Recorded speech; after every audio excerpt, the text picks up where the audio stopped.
Good morning, everyone. I'm Councilmember Louis Vieira, Chairman of the HART Board of Directors. Please silence all electronic devices for the duration of the meeting. Welcome to the May 5th, 2025 Board of Directors regular meeting, which is now called to order. The meeting format is hybrid with board members physically present at the HART Administrative Office at 1201 East 7th Avenue, Florida Conference Room, and some participating via communication media technology. Please stand if you're able to do so. Join me for the Pledge of Allegiance. I pledge allegiance to the flag of the United States of America and to the republic for which it stands, one nation, under God, indivisible, with liberty and justice for all. Roll call, please. Director Cameron Cepeda. Here. Director Hartfield. Present. Director Henderson. Director Hobbs. Present. Director King. Present. Director Knight. Director McAlpatrick. Director Mechanic. Here. Director Miller. Here. Director Myers. Here. Director Niebert. Here. Director Schisler. Here. Chair Vieira. Here. Director Williams. Here. Director Wallstall. Here. You do have a quorum. Thank you very much. Next is public comment. The HART Board of Directors welcomes comments from citizens about any issue or concern. Your opinions are valid in terms of providing input to the board members.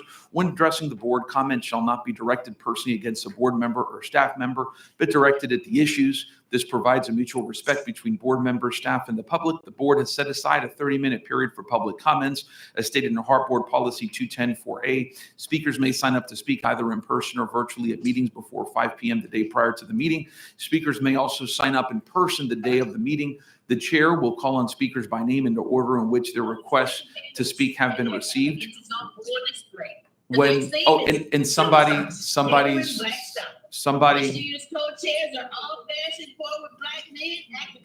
that County staff, Hillsborough County staff, can you please mute everyone? We are in board meeting. Thank you so much. Thank you, Commissioner. Let's see where I was. When addressing the board, please state your name and speak clearly. Up to 3 minutes are allowed for each speaker. Please refrain from any discussions on any matter brought up to board members during public comment until after all public comment has been accepted. Staff also received public comments via email titled Vote Yes on Charter Changes, total of 257. These have been shared with the board prior to the meeting and are printed for the board's attention. And I know we have a board council. Go ahead, ma'am. Comment. New system, sorry. Members of the public have the right to speak on any relevant issue during the public comment process. However, I would like to remind that certain items may be rooted in contract, pending legal recourse, or prohibited by this board's policy, which prohibits involvement by the board in the normal employer-employee relationship between the CEO and any other employee or employee union of HART. While the public could address those matters, board members are advised not to discuss them during their meeting. Thank you very much, Madam. Okay, now we begin with public comments. Now, we do have a general rule on 30 minutes. I've done the numbers and we're going to be about 15 minutes over. I'm 100% fine with that. I'm not going to make people sit here and wait an hour until after the meeting. However, and again, if any board members object, please let me know. However, the rule is up to 3 minutes. So I would ask folks, you don't have to use all your 3 minutes. If you want to come up here and tell us what's on your mind and in your heart, have at it. That's wonderful. We're here to listen, but you don't have to use all your 3 minutes so that we can stay as close to this as much as possible. Again, I'm glad to let folks go over. That's fine. Any comments from board members? Okay. Thank you, board. First, we have Mr. Jason Marlowe. I don't know if, oh, there you go. Next. And then after Mr. Marlowe is Nicholas Moses Melin. Morning, HART Board. First, I want to publicly thank Councilman Schisler for his leadership last month. I thought the presentation was amongst the best I've seen in my years in government, and it perfectly illustrates the reality that HART is upon the precipice. Ladies and gentlemen, it is extraordinarily easy to say no. It takes almost no effort for you to say no. But saying no would be an abdication of your responsibility to help citizens and visitors in our community get around. Well, it might be very easy to say no new taxes and wash your hands of this. You'll have to look in the mirror knowing that you are allowing working class people and those with disabilities to suffer needlessly. I'm here to encourage this board to dig deep and recognize that for this community to succeed, it must continue to sacrifice a little for one another. This society we've constructed cannot continue to endure if we are incapable of seeing the value of sacrificing a dollar here or there for one another. We are all, in fact, on this sinking ship together. Last meeting, I implored this board to no longer accept mediocrity, to make manifest our aspirations to become a world-class community. I cannot stress enough that for that to happen, it will require us to develop robust and reliable public transportation. If you, like I do, believe Hillsborough County can be more and do more, I ask you to support ultimately allowing the voters to decide. Thank you very much. Thank you, sir. Next is Nicholas Moses Malin. Hi, good morning. Nicholas Mullen here. That was eloquently said from the previous presenter. I'm just showing up to, put another face to some in the Tampa Bay area who would like increase and improve our transit. I would like to increase the mileage I'm sorry, I'm just checking my notes here. To increase funding, including through a mileage increase and transfer the $5 million ferry grants to Pinellas. I'm sure there are other presenters here who are going to be much more eloquent than I am in terms of being able to tell you why they should do that. But I want to say that transit is what makes a city great. It's what makes a city. It's what helps people get around and do more. And yeah, that's about it. Thank you very much. Thank you, sir. We appreciate you. Next is Mr. Angel D'Angelo, followed by Ms. Fran Tate. Mr. D'Angelo, go ahead, sir. Good morning. Can you hear me? Yes, sir.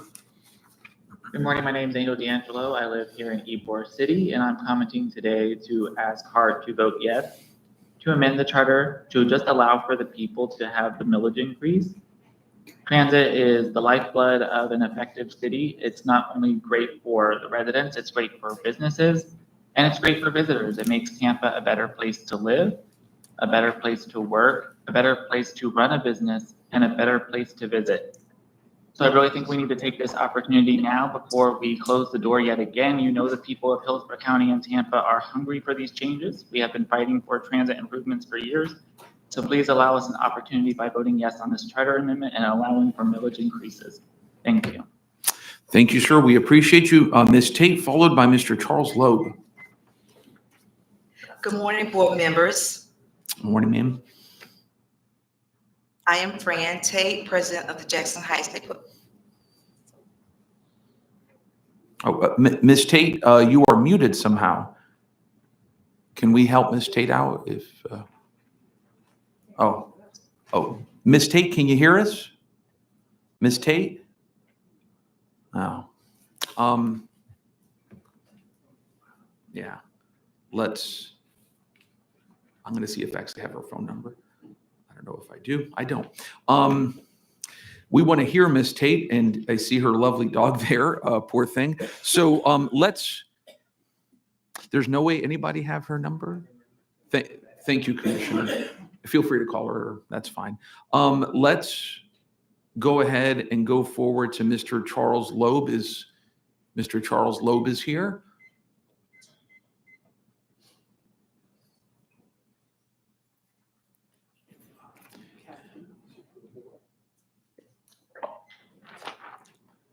Charles Loeb, Terrace Park. Some quick comments. Number one, I tried to help board member Schisler Mr. Loeb, just 1 second, if you could stop the clock. Ms. Tate, can you hear us? Okay, did you get it? Okay, go ahead, sir. I apologize. I just don't want her to think we're being rude to her. Go ahead, Mr. Loeb. 1 second. Mhm.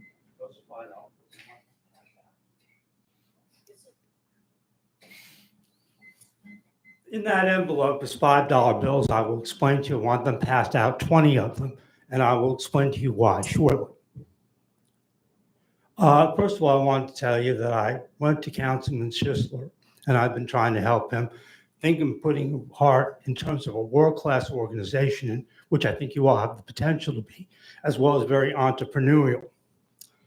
I also want to make a mention that if you want to go the sales tax route, that I did also put in some points about, what they did in Miami to make it successful. And a warning that you would not be in this mess today if the Hillsborough County Commissioner voted to go Hillsborough. Now, also, and I would think if we'd also do not have approval from the state legislature that it's mute. I don't want them to play the same game they already played with us. Now, you all are wondering, I'm sure, about the $5 bills, which I want to pass out. Frankly, this is your money. That's why I passed it out. Why is this your money? Because this is the money I got from Richmond. I put kind of a euphemism for greetings from Richmond, Virginia. That's my check. I promised you all that I would bring you the money, which I have, and I want you all to keep the rest of it. And because of the fact that it's not my money, Jewish law prohibits me from taking stolen money. That's what it is. The taxpayers voted here in 2018, so the money would be yours. So I'm merely returning stolen property to you all, so you all can have it and do what you all want with it. The reason it's a $5 bill is even a bigger principle, besides the idea of all the fives that seem to be going around today. It's because of the fact that it has to do with government of the people, by the people, and for the people, not perishing from this earth. I do not think, and for those of you that have a direct thing with the state legislature, that Abraham Lincoln would be thrilled about what they did to manipulate the situation to do what they wanted with the money. It's up to the people. Hillsborough County people voted for it, and it is your money, and I'm returning stolen property to you, and I thank you all. Thank you very much, sir. And let's round up those Abraham Lincolns and give them back to Mr. Lowe, please. No. Oh, thank you very much, sir. We appreciate you. Thank you. Okay, next, Ms. Tate, is she ready to go? Can you hear me, Board Member Vieira? Yes, who is this? This is Ms. Tate. Okay, go ahead, ma'am. Your microphone had gone off, so we didn't want to miss what you said, so go ahead, ma'am. I appreciate that so very much. Yes, ma'am. Sir. Good morning to all of you. I am calling in, first of all, I am Fran Tate. I am the president of the Jackson Heights Neighborhood Association. And the bus route closest to me is bus route number 5, which I have used in the past. And I'm calling in today just to support and to encourage you to please, in your charter, please increase the millage from a half millage to a whole millage, and allow the voters to make the final decision on if it passes or if it doesn't pass. But we definitely need more funding for transportation. I walked my entire boundary for which the city has assigned to us, and there are so many bus stops that do not have the proper coverage. I see senior citizens, I see young kids, I see moms sitting out there in the hot sun. I did advocate in 2021 for awnings, and you guys did bless the area with 2 brand new bright, shiny awnings coverage, but we need more. We need more all over the city, and I'm definitely going to advocate more for the East Tampa area, which I love and will fight for each and every day. But please, as you take your vote today, increase on your charter the millage from 1/2 to 1, please. Thank you so very much for taking my call. Have a great day, all of you, and thank you for your hard work. Thank you, Ms. Tate. We appreciate you, ma'am. Next is Dr. Neil Menimala. He's here. There you go, sir. And then followed Dr. Neil is Casey Noon to be ready next. Good morning, board members. My name is Dr. Neil Manimala. I'm here to urge you to vote yes on this charter amendment. I'm a physician, and I've spent years caring for patients in East and South Hillsborough County, the very places where this county is growing fastest and where public transit is needed the most. I speak to you today not just as a doctor, but as someone who believes that the future of our county will rise or fall by how we choose to connect our people.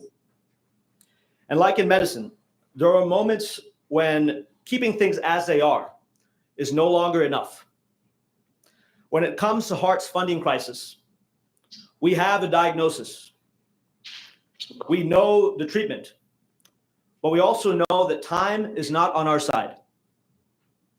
The Florida Department of Transportation said it clearly. HART is, quote, efficient despite budget constraints. And its top recommendation, to increase funding. This system isn't broken. It's underbuilt, underfunded, and under pressure. And the weight is falling hardest on those already stretched too thin. I've watched patients miss appointments, not because they didn't care, but because the bus didn't come on time. I've heard of families in Waimama walking half a mile to a stop, only to miss the bus by 1 minute and wait another hour in the heat. And in that hour, what's lost? Sometimes a job, sometimes a diagnosis, but it's always a lost opportunity for a chance to move forward. This isn't just about a bus. It's about who counts and who gets left waiting. Changing the charter doesn't automatically raise the millage. It simply opens the door so voters can decide for themselves. I know how my patients would vote. The ones who walk farther, wait longer, and carry more than their share. So I say this to you with humility and conviction. Change the charter. Let the people decide. And let ours be the board that didn't flinch when the moment demanded courage. The board that opened the door to dignity, to possibility, to Hillsborough County that moved forward, letting its people lead the way forward. Thank you guys so much. Thank you, sir. We appreciate you. Next is Casey Newen, followed by Laura Lawson.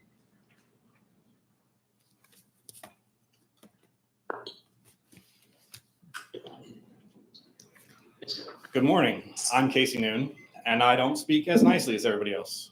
1979 is my understanding the last time the charter was updated.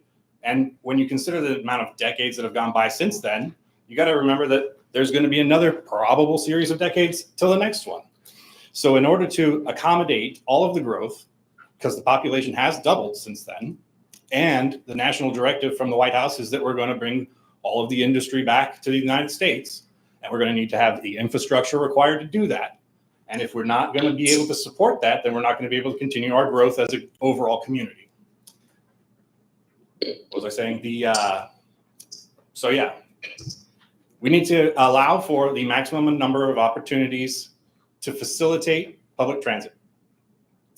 I know that there's an idea for sales tax concept, but if we rely on that entirely, then we could end up with the same thing that I've had voted on twice, cut down in the Supreme Court. The more options, the better. So I'm supporting the idea to raise the millage to 1 and fund it that way. Specifically because I know that even if you did that through just the non-homesteaded properties, i.e. the businesses and the rental properties, that alone would be a significant amount of income. Now, the major building that's closest to where I live, the USAA building up on 75 Bruce B. Downs, they bought that in the 90s and built it, multi-million-dollar complex. Can't fault them for this because in 2018, we voted against raising the cap on property tax increases.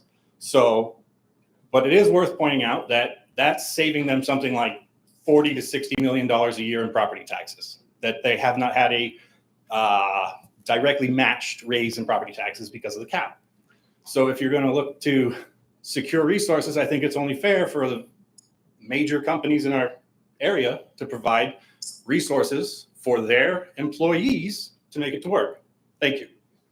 Thank you, sir. We appreciate you. Laura Lawson is next, followed by James Shirk.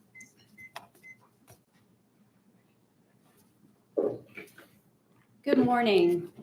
My name is Laura Lawson. I'm an attorney and I've been a resident of Hillsborough County since 1997. I'm also a bus rider and I also own and have a license and am healthy enough to operate a vehicle. I want to talk a little bit about people who are not as fortunate as I am. When I get up and I decide what I'm going to do during the day, I can make a choice. Is the bus going to get me there in time, or do I need to take my car? Over the years, I worked for about 14 years in the juvenile dependency court. That's the court that handles foster care cases. That was when I first learned about what is wrong with our bus system. In those cases, parents have had their children removed from their care. They're required to do what's called a case plan. It requires them to engage in many activities that you would want to see a parent who's had issues engage in: therapy, individual counseling, anger management, substance abuse treatment, all these kinds of activities. Now, we've built our county in a way, we talk about it a lot, how we built it so spread out. So what I would see often is that parents would miss the bus because the bus only comes once an hour, maybe only once a half an hour. Maybe they get to their transfer, but that bus is early or late or behind. And I want to tell you, this is not the fault of the drivers. This is not the fault of the agency itself. It's a problem with funding. And we know that because the Florida legislature told us exactly that. So by having an underfunded bus agency, which there's really no question about whether this bus agency is underfunded, there's no question at all, we're actually contributing to the breakup of families. Now, here's another example that I can recall from this time back when I was in trial court all the time. There was a sandwich shop downtown, and there was a lady that had been working there for a couple of years. She was a single mom, and she was up for a manager position. But you know why they didn't want to give it to her? Because she took the bus every day, and they wanted their manager to have a car. Keep in mind, she works downtown. So, you know, those of us who have cars, we really need to realize that while to us, a bus agency that's adequately funded might seem like a nice thing to have, to a lot of our residents in Hillsborough County, it's an absolute necessity. And we need to consider that. And we absolutely should amend the charter. Thank you, ma'am. We Thank appreciate you. your thoughts. Next is Jim Shirk, followed by Beth Alden.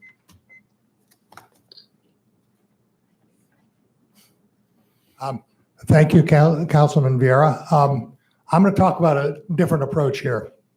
As many of you know, I used to live in New York City, and there is a difference between Manhattan, New York, and Manhattan, Kansas. The difference is transit-oriented development. Land prices in New York are quoted on the square foot. Land prices in Manhattan, Kansas by the acre. The difference is transit. The thing is, you can't have transit without funding. We need funding to make transit a viable option in Hillsborough County. And if we base our funding on sales taxes, it's going to hit the poorest among us. If we base it on property taxes, it's actually going to increase the value of the land that's taxed. In other words, if you pay more money, if you increase the millage to 1% or to 1 mil rather, that money can go into expanding and improving the transit system and improving the value of the land. So don't let a knee-jerk reaction to taxes blind you to the fact that raising property taxes can lead to cascading upward value, not downward value. Thank you very much. Thank you, sir. We appreciate you. Ms. Alden, our former TPO director, is here, followed by Adna Curioso. Go ahead, Lee. Good morning, board members. Beth Alden, retired urban planner. And I'm here to ask you to begin the process of asking the voters of Hillsborough County, Temple Terrace, and the City of Tampa for a modest increase in the property tax. We've starved our bus system for decades, and I've unfortunately gotten to watch a lot of that with cut after cut. Over the years, I've watched one of your previous planning directors say she shed a few tears every time she had to do another service cut, and service cuts lead to ridership reductions, which lead to more service cuts, and it's a downward spiral. And I don't have to tell you that thousands of people in this community depend on HART for access to jobs and schools and medical services and everything else that they need for their lives. And this is personal for me now because my father can no longer drive due to a brain injury that he had a few years ago, but he has got it together enough to ride the bus. And so he can go out and get groceries for my mother because that bus is there and it's available to him and he can actually find his way home. HART is one of the most underfunded systems in the country per capita.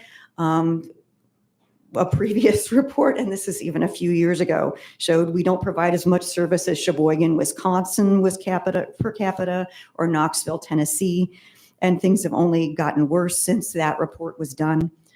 And survey after survey of our residents right here in this county has shown that our residents believe that they deserve the basics of infrastructure.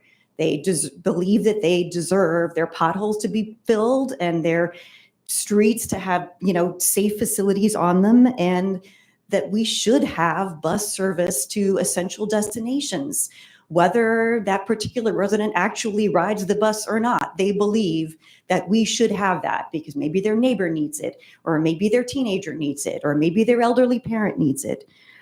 And you have some difficult choices in front of you, whether to cut back from the already very bare bones service that we have, maybe stop serving some more areas entirely, or propose a tax increase. And that's not to be taken lightly either, to ask people to contribute more. But this is something that's worth it. It's worth it to all of us here in this community. And so I urge you to begin the process of asking the voters to decide for themselves whether they want to invest in our community's future together. Thank you so much. Thank you, ma'am. We appreciate you. Ms. Curioso, followed by Elvin Marti. And if I mispronounce anyone's name, please excuse me. Go ahead, ma'am. You got mine right. It's fine. Thanks. Hi. I am here, like so many other people are here, in reference to agenda item 8, I believe. So the fact that there are so many people here today speaking about the same issue is a clear sign that you have public support for this. And I know we're in a time right now where people are very worried about their finances and people are very worried about money. But I think people are also very willing to turn to each other and willing to bridge that gap of like, okay, so we need to build community resources. And this is a very, very, like they said, modest increase in just a bare minimum of some sort of funding. And I do believe HART is doing the best they can with what they have, but when it comes down to like the nitty gritty of it, we need money, we need funding for this. And this is not the only thing that can possibly bring in money, but it is one very small step towards that. And this isn't even, us asking you to increase anything. This is us asking you to let the people decide what they want. And clearly, a lot of us do want this. So we're just asking, let us vote on it. Let the people decide what they want, and we'll go from there. But the issue with Tampa right now is that we are continuously growing. There are so many people coming to Tampa because they want to be here, but we are so disconnected. And one of the disconnects is public transit. People need options of how to connect with each other, how to connect with other people. And we don't have the infrastructure to support the growth that we're asking of this city. So all we're asking is just to open one avenue of possible income. And we can discuss other things down the line. I want us to have a community that is invested in connecting to each other. But this is one step in the possible direction. Just let us decide for ourselves. Thank you. Thank you, ma'am. Mr. Marti, followed by Mr. John Green. Go ahead, sir. Good morning, board. Thank you for taking your time to let me speak. My name is Alvin. I'm represent ATU 1593 for HART Customer Service Department. I have a little situation and I'm bringing it to the board because I have tried to speak to management and I have no resolution. I sent an email. First of all, you guys signed off on a contract, right? So the contract is binding. If HART's not following the contract, and I'll make you guys aware of this, come on. We took months and months to negotiate a contract. First of all, HART customer service hours have been implemented longer. Now we're open till 1 o'clock in the morning. We used to close at 5 during the weekend. At 8 during the weekend now, and 9. So we're now open till 1 o'clock, 7 days a week. That added 3,100 hours on the department. Just by that alone, we should have gotten an employee. We should have gotten something.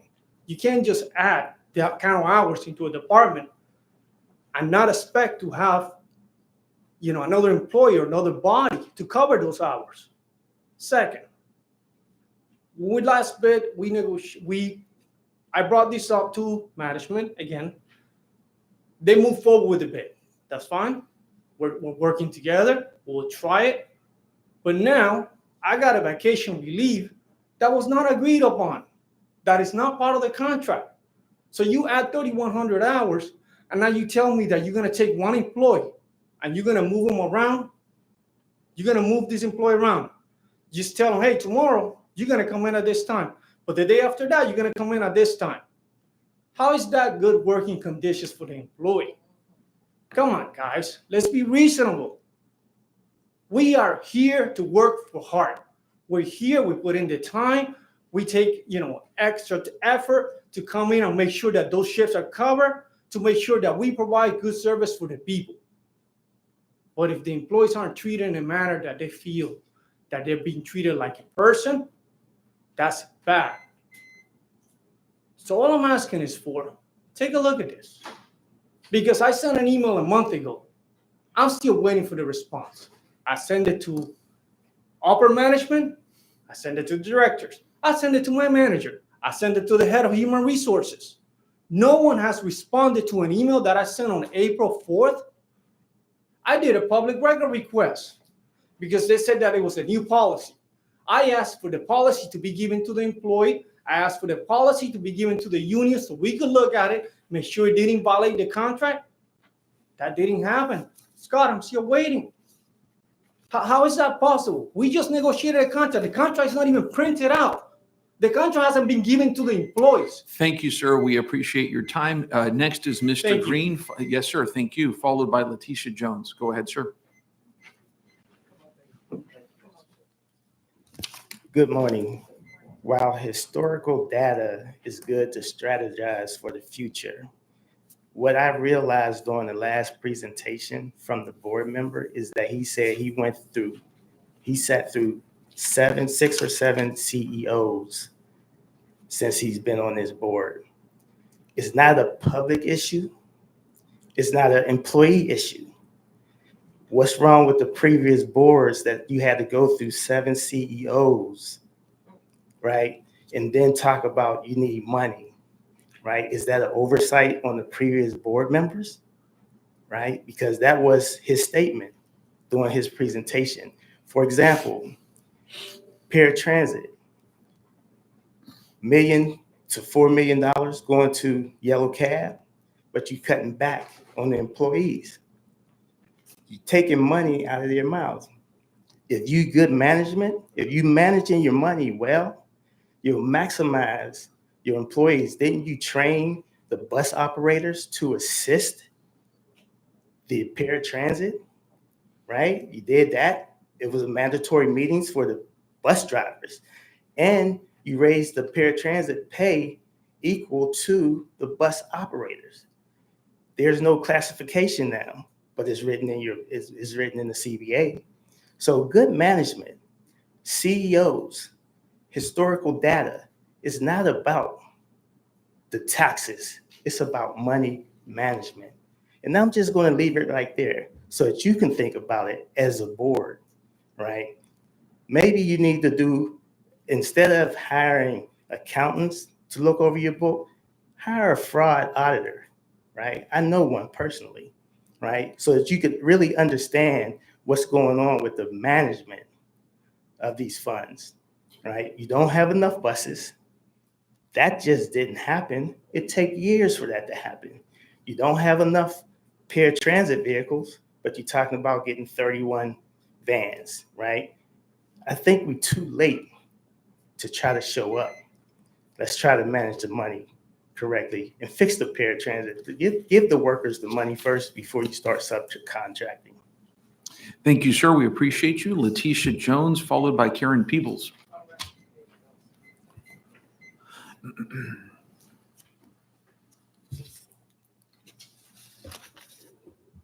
Good morning, board, to the chair, Mr. Drainville Board of Directors.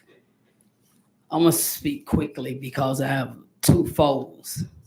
As a taxpayer of Hillsborough County and you want to raise the property tax, I feel some kind of way about my property tax being high, and it's just plain land. You don't do anything on it. It's just land. You don't service it, no sewer, and you want to go up on my property tax. Now, if that happened, I'm gonna be an advocate in Plant City that buses run to Plant City. So y'all gotta be very careful how y'all, when y'all say Hillsborough County, that includes Plant City. My name is Letitia Jones. I am the president of Amalgamated Transit Union Local 1593. I stand for the extraordinary men and women who is the front line of this organization. I come to ask this full board for an external investigation on HART management. The morale of employees is extremely low. The attendance of employees is bad. HART has become a toxic workplace. Operators' health is declining due to the stress level of work, the disparity, harassment, the retaliation, and the disrespect from management. Employees have filed EEOC charges. We never get a resolution to any of these complaints. When operators file EEO complaints, retaliation follows. We all have a right to come to work and be treated equally and with respect. Managers issue NOIs. Managers hear the hearings of those NOIs. The manager director hears the grievances. The managers directors hear all of that. Where is the fair treatment? Let us clear this up. Not all managers, let me clear this up. Not all managers are difficult and disrespectful, but some of them make it hard to work there. Thank you, board. Thank you, ma'am. We appreciate you. Karen Peebles, followed by Abigail Ebersole. Good morning, everyone. I'm Karen Peoples, and I'm here to allow you to understand that I missed board meeting last month due to the fact of your upgrade. Everything looks very well. But let me let you know something. You also have to upgrade the hotline of the community riding the bus. As you all know, and I've always said, I ride the bus all the time. But you now have graduates, students who are graduating from school. They are going to be riding the bus. They're going to be looking for jobs. They're going to be looking for this, and they're going to be looking for that. They're going to be having to go out for their parents and go out for their younger siblings. They're going to need the bus. The bus in Tampa is growing. We need to grow with them. I agree with everything what everybody said before me. But you all need to understand that I brought this yo-yo today. And I brought this yo-yo. I was going to yo-yo because I'm good at it. But my arm is killing me. I'm in pain. But here's what I want to say. You cannot yo-yo people's lives. You cannot yo-yo the livelihood of people and their families. And that's what you're doing. In tennis, you can't play tennis without a net. You have to have a net. Serena Williams played many times with a net. But my thing is, we have got to understand, you all are not riding the bus. And that's good. But we are a lot of thousands and thousands of people of all nationality is riding the bus. And we need to come up better. We need to let these drivers, customer call service is doing a great job, but we need to do better. We need to do better by our drivers. Their morales are very, very low. I rode with one this morning. You don't even know what the traffic is out there. People cutting all in front of them thinking that they have more rights than the bus drivers. Let me let you know something. I'm going to keep coming down to this board meeting 3 years more until we all get it right. I pray for all of you every time I pray, and that's all day, because I want you all to make the right decisions. You have families as well, and I pray for your families. I had a lot of things go on in my family last month, but let me let you know something. We have got to come together as a community for the right ways of delivering people from point A to point B, the point Z, okay? And if we don't do this, we're gonna fail the people in our communities. I want you to understand this is very, very important. Thank you, ma'am, Ms. Peebles. We appreciate you. You're Next. welcome. And Yes, I will ma'am. be back next month. Yes, ma'am. Thank you. Ms. Ebersol, followed by Humaira Afzal. Hello, my name is Abigail Ebersol, and I'm here today because I want to share a story with you. So at the beginning of March, it was my birthday, and I decided that I really wanted to introduce my family to public transit. It was a great experience. We got on the bus, took Route 1, and were able to go out to dinner. But we have a 2-year-old and a 3-month-old, and since that day, my 2-year-old wakes up many mornings and goes, "Ride the bus? Ride the bus?" He loved it so much. And truly, I have taken the time to look in the mornings to see how long it takes us to get to his school on just a regular day. So it takes about 15 minutes to drive there, 4.5 miles. To bike there, it takes about 30 minutes, but to bus there, it takes over an hour to bus. And that would mean waking up a whole hour earlier to make sure that he's fed, dressed, and ready to go to be able to then get to the to bus and then be able to make it to school on time. And so I really want to be able to offer my children an opportunity to be able to, as they grow up, to be independent, that they don't have to have a car, that we don't have to buy another car in the future, or to be able to require them to meet certain expectations to just be able to get around. But I really do believe that if we can vote yes to be able to increase this, to change the charter and increase funding for this, to allow the people to decide, that really is going to make a difference for all of the employees that work here, for all of the different people who ride the bus regularly, and for those people who do want to choose to ride the bus, who do want to be able to not have to take an individual vehicle every day to either work or school or wherever they are going. So please, I urge you to make this change to the charter. Thank you. Thank you, ma'am. We appreciate you. Humaira Afzal, followed by Daniel Lazarus. Hi. I just want to follow up on something that Abby just said, and that my 3-year-old granddaughter lives somewhere with an amazing bus system. And whenever I go to visit, we go everywhere on the bus. We don't need a car. Her parents get by on one car just fine. HART does an amazing job with the limited resources that it has. The problem is the absurdly low funding. Today, you can update the charter to allow the potential of a millage increase to fund HART up to $1 million. This gives a much needed funding option. It'd be a bit small, but a very, very important first step. If you don't vote yes, then that option is essentially closed until the 2028 election, which will be too late. By then, there won't be much left to save because there will have had to been so many significant cuts due to lack of funds. Why is this so important? Many of the people before me have already spoken about this. People want a good bus system. People need a good bus system. And most importantly, people will use a good bus system. Look at what's happened with Fare Free Route 1. It's free, but it's also got the shortened headways of coming every 15 minutes, which is huge.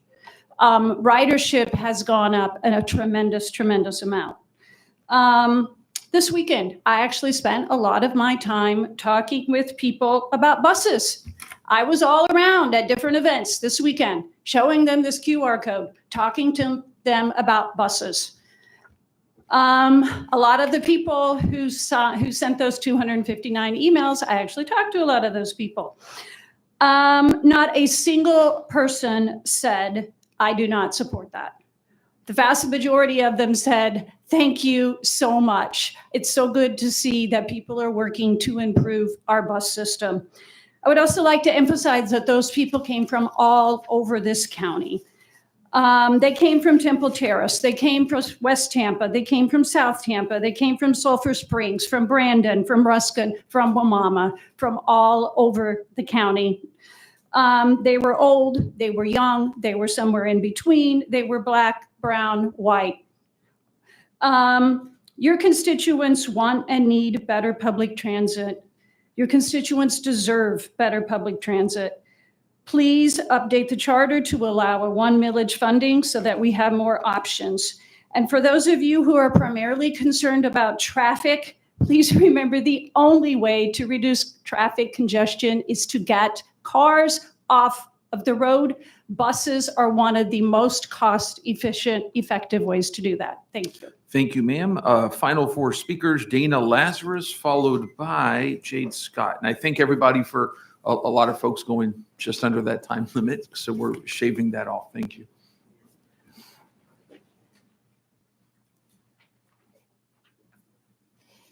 Good morning, board. Please vote to pass the charter changes on your agenda. I believe it's item 8.A. We want our voices to allowed to be heard. So I'm Dana Lazarus with Transit Now Tampa Bay. We have started organizing a couple months ago. I came and spoke to a couple other board meetings. At one event, we got over 500 signatures saying that people support an increase in funding to improve and expand public transit. Over the last 4 or 5 days, we sent over 250, I think it's 256 was the final number, emails to you guys supporting the charter change. So HART's funding revenue hasn't been increased from about $500,000 over the last 45 years since 1979. My understanding is that the state lets us go up to $3 million. Since for some reason we put our own cap in our charter, let's not kneecap ourselves. Let's put at least $1 million, at least, in the charter. The mission of Transit Now Tampa Bay is to improve and eventually expand public transit. But we learned from board member Schisler's presentation last month that we don't just need this number to restore service to pre-mission max days. And let's be clear, this was already an anemic system in 2018. And we need this number not only to go back to that anemic system, but this will prevent another round of mission max cuts in 2028.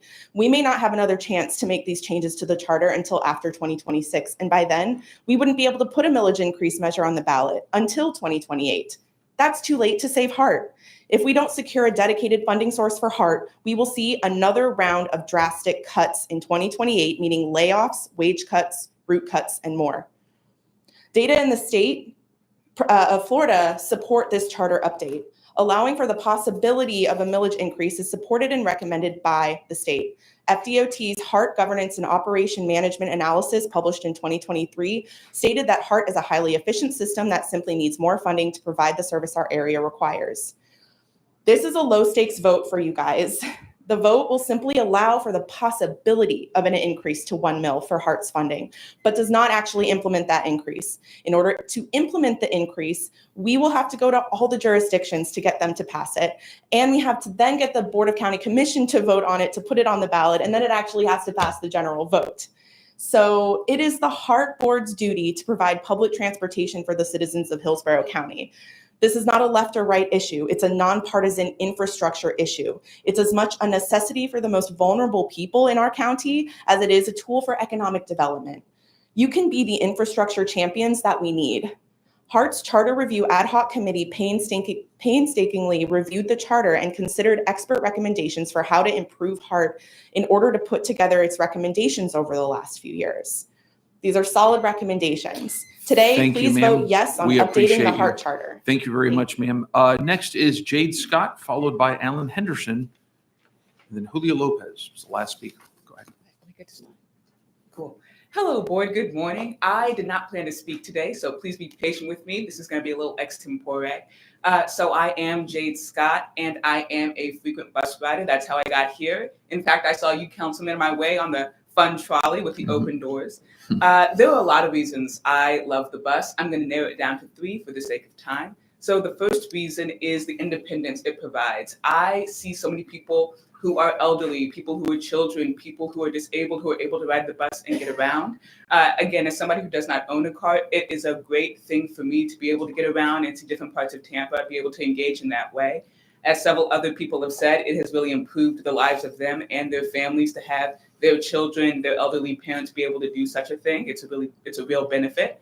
Number 2, this is more of a West Wing type of pie in the sky value, but it's no less, it's true. It does allow me to engage with the citizens of this county in a way that I otherwise would not be able to. A lot of us are siloed in our daily lives, like stays to like. So, I'm Black, I'm young. A lot of the people I know are Black, young, and middle class, but being on the bus, it really is a mix of people from all class systems, all values, all faiths, all languages. It really is like America's on that bus. You hear different kinds of people talking, just minding their business.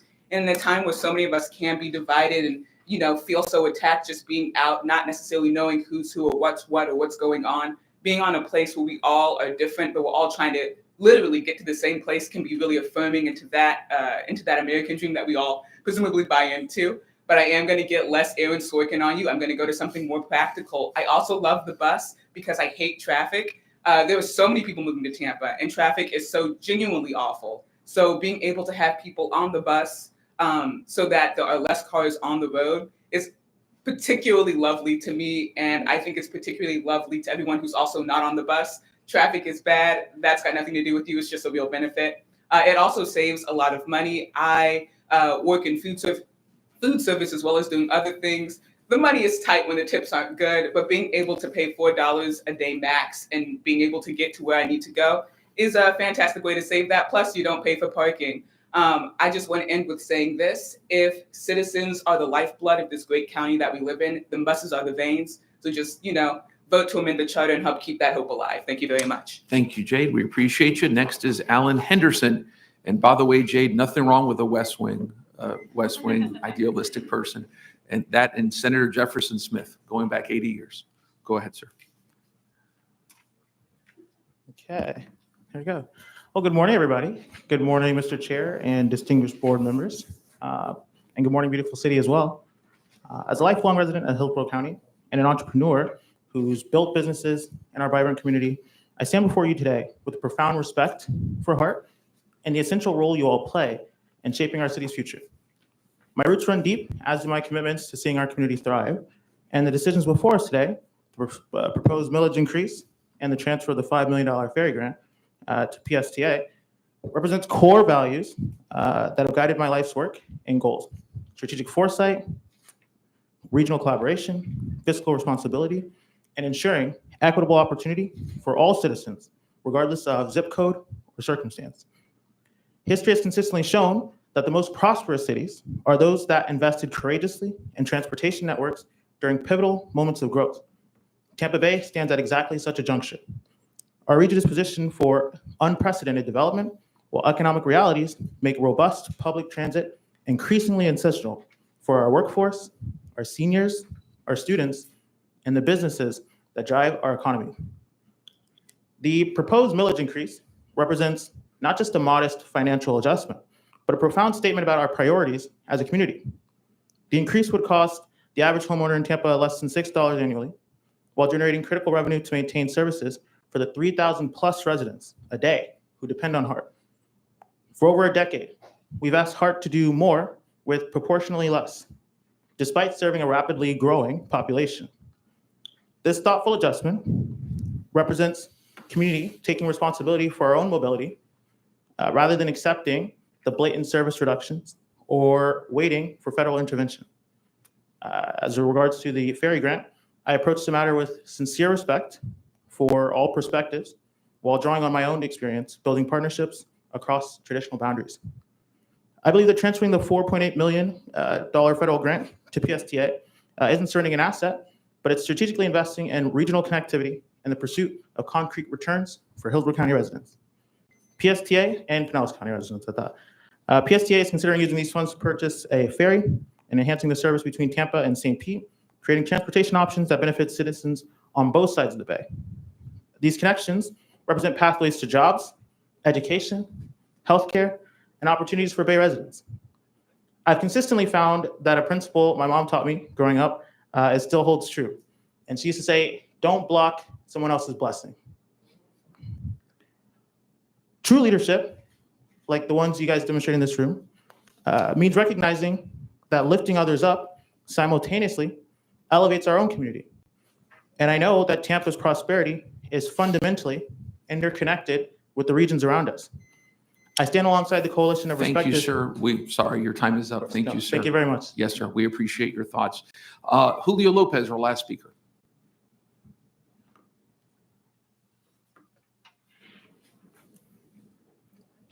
Hi, everyone. I'm Julio Lopez, but please call me Jules. I'm here to speak in favor of the amendment for the charter, for the HART's charter. I would like to increase the millage because I see that it is essential to meet the current and ongoing needs here in Tampa for public transit and community. I've ridden HART, to go to work. I've ridden HART to get groceries, but I've also ridden HART to, find my favorite ice cream shops in town, to find my favorite kava shops in town. I've used HART more than just survive, but to also thrive. And I see it as a vital, frankly, an easy and quick way to become acquainted with your neighborhoods and neighbors. I've only just recently moved back to Tampa since last year, so I've made it a point to use HART to get, the salt of the earth look of Tampa, to become acquainted with strangers who are now my neighbors and friends and more. But I see also that there's a need to improve HART, be it at the shelters, the stops, the service times, and what have you. And in that end, I see this real need present, and I want us to meet it together, both as riders, as the employees on HART, and as you all members of the board, because I see the benefit is not just limited to myself and to tourists and students, but also to the folk who live in Tampa and work here day to day and go to Gasparilla and go to Pride and Ybor and all these other things that make us want to stay in Tampa and live here for the long haul. So to that end, I ask that you please support me in my call for amending the charter so that we can increase the millage and just at least give me and my friends and neighbors the opportunity to bolster HART so that we can meet everyone's needs together. That is all. Thank you. I yield my time. Thank you, Jules. Next, and thank everyone, that completes public comment. We thank everybody for their thoughts. Next is going to be approval of the minutes. Next agenda item is approval of the meeting minutes from the April 7th, 2025 meeting of the board, which are included in the packet. May I have a motion in a second, please? Motion by approval. Was it Board Member Myers seconded? Did I hear? Second. Board Member Knight, I think first, whoever. Let's a roll call, please. Director Cameron Sepulveda. Yes. Director Hartfield. Director Henderson. Yes. Director Hobbs. Yes. Director King. Yes. Director Knight. Yes. Director Mechanic. Yes. Director Miller. Yes. Director Myers. Yes. Director Niebrick. Yes. Director Schisler. Yes. Chair Vieira. Yes. Director Williams. Yes. Director Woolston. Yes. Motion passes. Thank you, Board. Next, the Finance and Audit Committee met on April 21st, 2005 and recommended approval of action items 4A through 4H and strike that. Action item 4I was reviewed by Litigation and Claims Committee and recommended for the board's approval. Are there any questions about this? And if not, may I have a motion to approve if there are no questions? Any motions? Move for approval. Board Member Myers is the motion, seconded by Second. Board Member Sisler. Roll call, please. Director Cameron Sepulveda. Yes. Director Hartfield. Director Henderson. Yes. Director Hobbs. Yes. Director King. Yes. Director Knight, Yes. Director Mechanic, Yes. Director Miller, Director Myers, Yes. Director Niebert, Yes. Director Schissler, Yes. Chair Vieira, Yes. Director Williams, Yes. Director Wallstall. Yes. Motion's passes. Thank you, Board. Next on the agenda is the Comprehensive Operational Analysis Report. To our CEO, Dreamville, you are recognized, sir, to introduce this presentation. Thank you, Chair. Good morning again, board members. So one of the observations or findings from the FDOT Governance and Operational Management Analysis is that HART could benefit from having a comprehensive operational analysis, or COA. HART has engaged WSP to conduct the COA. Cassandra Borges from WSP is here today to provide a status report, a summary of key findings, and service change scenarios. This was previously presented at the Operations and Safety Committee at the April 1st meeting. Ms. Borges? Good morning, HART Board. It's a pleasure to be here. This morning, my husband asked me, when was the first time you presented to the HART Board? And the first time ever. And I had to say 2001. The faces have changed, but the system is still in need of changes. So we are here today to talk to you about the comprehensive operational analysis. This is a pretty standard study for agencies across the US and regularly gets conducted as a system overview of how efficient the system is, but also ways that the system could become more efficient. So in the factual assessment of the system, we wanted to look at improving service reliability in two ways. One is to look at customer satisfaction, that is specifically on-time performance, but also where do you think the system would most benefit from increased service? And also look at emerging markets, so areas of growth throughout the county that also might benefit from improved service. We're about halfway through this project, and I want to make it clear that the options that we're looking at today, none of them are actually what would finally get recommended. And by this, I mean this is a technical exercise to take a look at the efficiency of the system, but it is also very extreme in some of the changes so that we can see the effects of those changes. What we're doing today is presenting those options to you and those things that we'd like to take to the public. Those policy decisions that will come back to the board would be about frequency and other changes. Oh.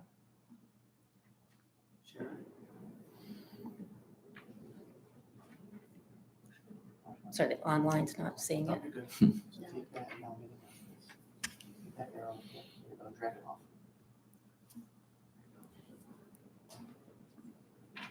Okay, good, excellent. So again, what we're doing today is looking at the options that we've looked at from a technical perspective and showing them to you prior to having a discussion with the public. There is no actual decision for you to make yet today. Does it take a while? Does it want to?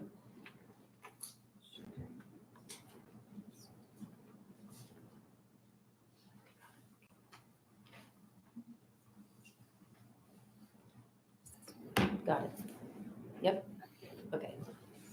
So this information was presented to you the last time you saw an update, the COA, earlier this year. What our information is telling us about the general system at HART, although the bus ridership is lower than it has been before, the revenue hours are down much more than that. And that means that you're becoming more efficient, meaning getting more riders for the service that you're putting out there. There's definitely a latent demand for additional service, and that can be seen by the number of riders. If you return your service to 2020 levels, you could see an increase to almost 14 million annual rides. And so what that's saying is that although your ridership is lower, your efficiency is up. This is another way to look at it, and it's about the cost per passenger trip. With the amount of service that you're putting out there, the cost per passenger trip is declining and is still relatively good for a system-wide service. We did take a look at individual routes, and while there are a few of the flex routes that are performing less well, in general, your fixed route services are doing much better than your peers.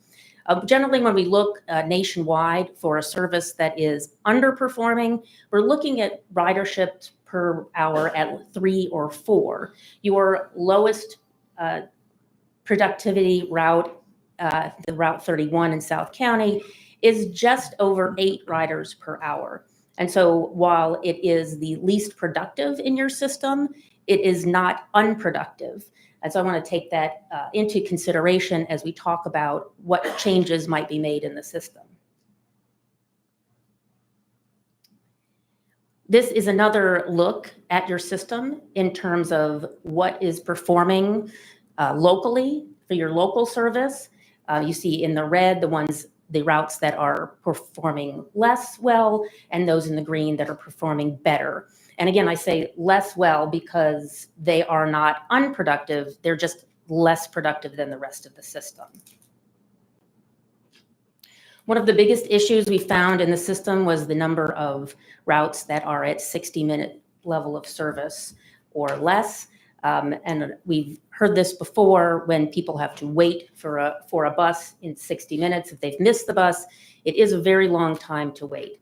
And so as one of the things that we will take a look at in this comprehensive operational analysis is putting more service on your major corridors that are listed here. As I mentioned before, one of the other things that we're looking at is how the county is growing. So putting service into areas that are getting more dense or seeing a lot of growth. And you see those in the Brandon area, Town and Country, with some very big growth in the USF area. So for overall, the system assessment is that the system is doing very well. It is very efficiently run, even though there are some routes that could be better.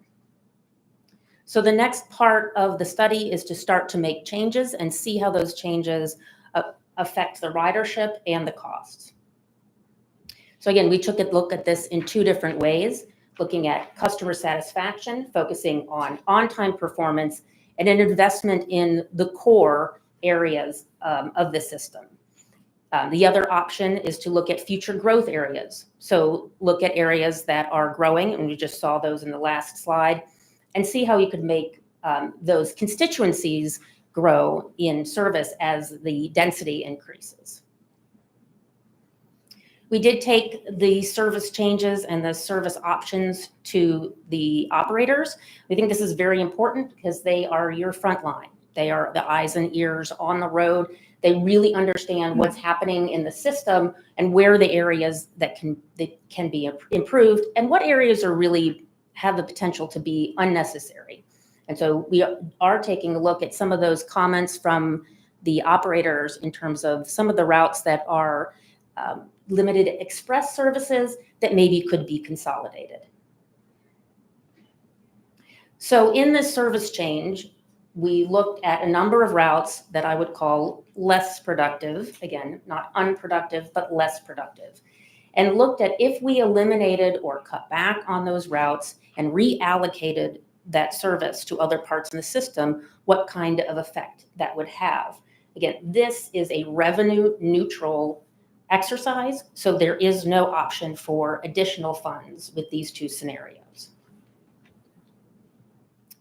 In the first scenario for customer satisfaction, this service primarily goes to the core. We eliminate the routes that are less productive, and these are generally in areas that are more suburban in nature, just by the access points.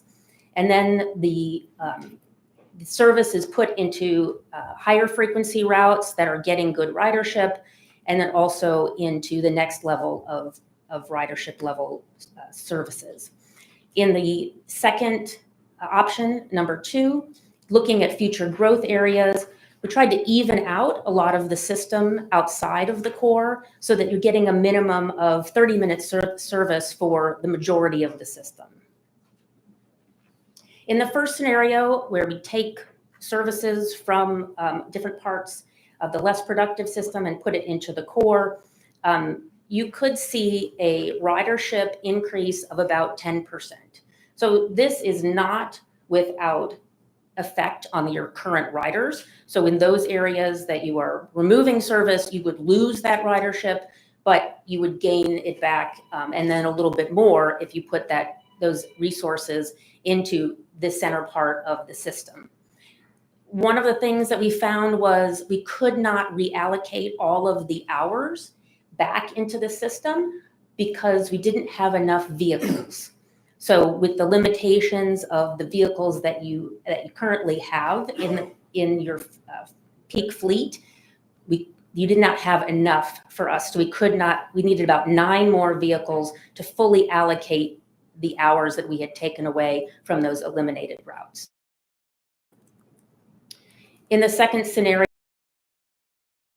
again, bringing those services back as the growth. And while you would lose service and lose ridership in the areas that were cut, putting them into 60-minute service to 30-minute service and spreading those services around doesn't quite recover all of the ridership that you lose. However, in this scenario as well, we were unable to reallocate all of those hours because of the lack of vehicles. So if you had 6 more vehicles, we could allocate the rest of those hours and put them into the system, and you could potentially maintain the ridership that you lost in other areas. We were also asked to look at some microtransit options, and we specifically looked in South County at those options in 2 different zones. We wanted to make it look very similar to what the number of hours that you were getting on the Route 31. So the Route 31 costs about $1 million a year to operate, and it gets just over 8 riders per hour. With a microtransit, you would spend about the same, but you wouldn't get as many riders per hour because the system doesn't allow that based on the number of trips that you would be able to take with vehicles and the type of trips that they are. And remember, the Route 31 is a fixed route service, and this would be more of a door-to-door type service. So your demand would be greater, but your ability for a single vehicle to make more than a few trips an hour wouldn't be possible just because of how the area is laid out.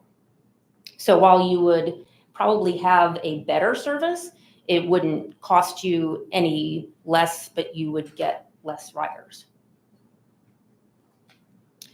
So just as an exercise from a technical perspective to see, well, what if you didn't eliminate all of those routes that we mentioned before, so kept most of them, made some small changes to the HART Flex in South County, consolidated some of the limited express routes with the 24, the 25, and mix it with the 360. Those changes, those would be recommendations that we would make off the top. But if all the other modified routes were not modified and we used that pool of hours and just reallocated it, that would put that system at just where you were in 2020 pre-COVID levels. So this reallocation or new allocation would get you just about 23% increase in ridership, but you would need more than 30 buses to accommodate this new service.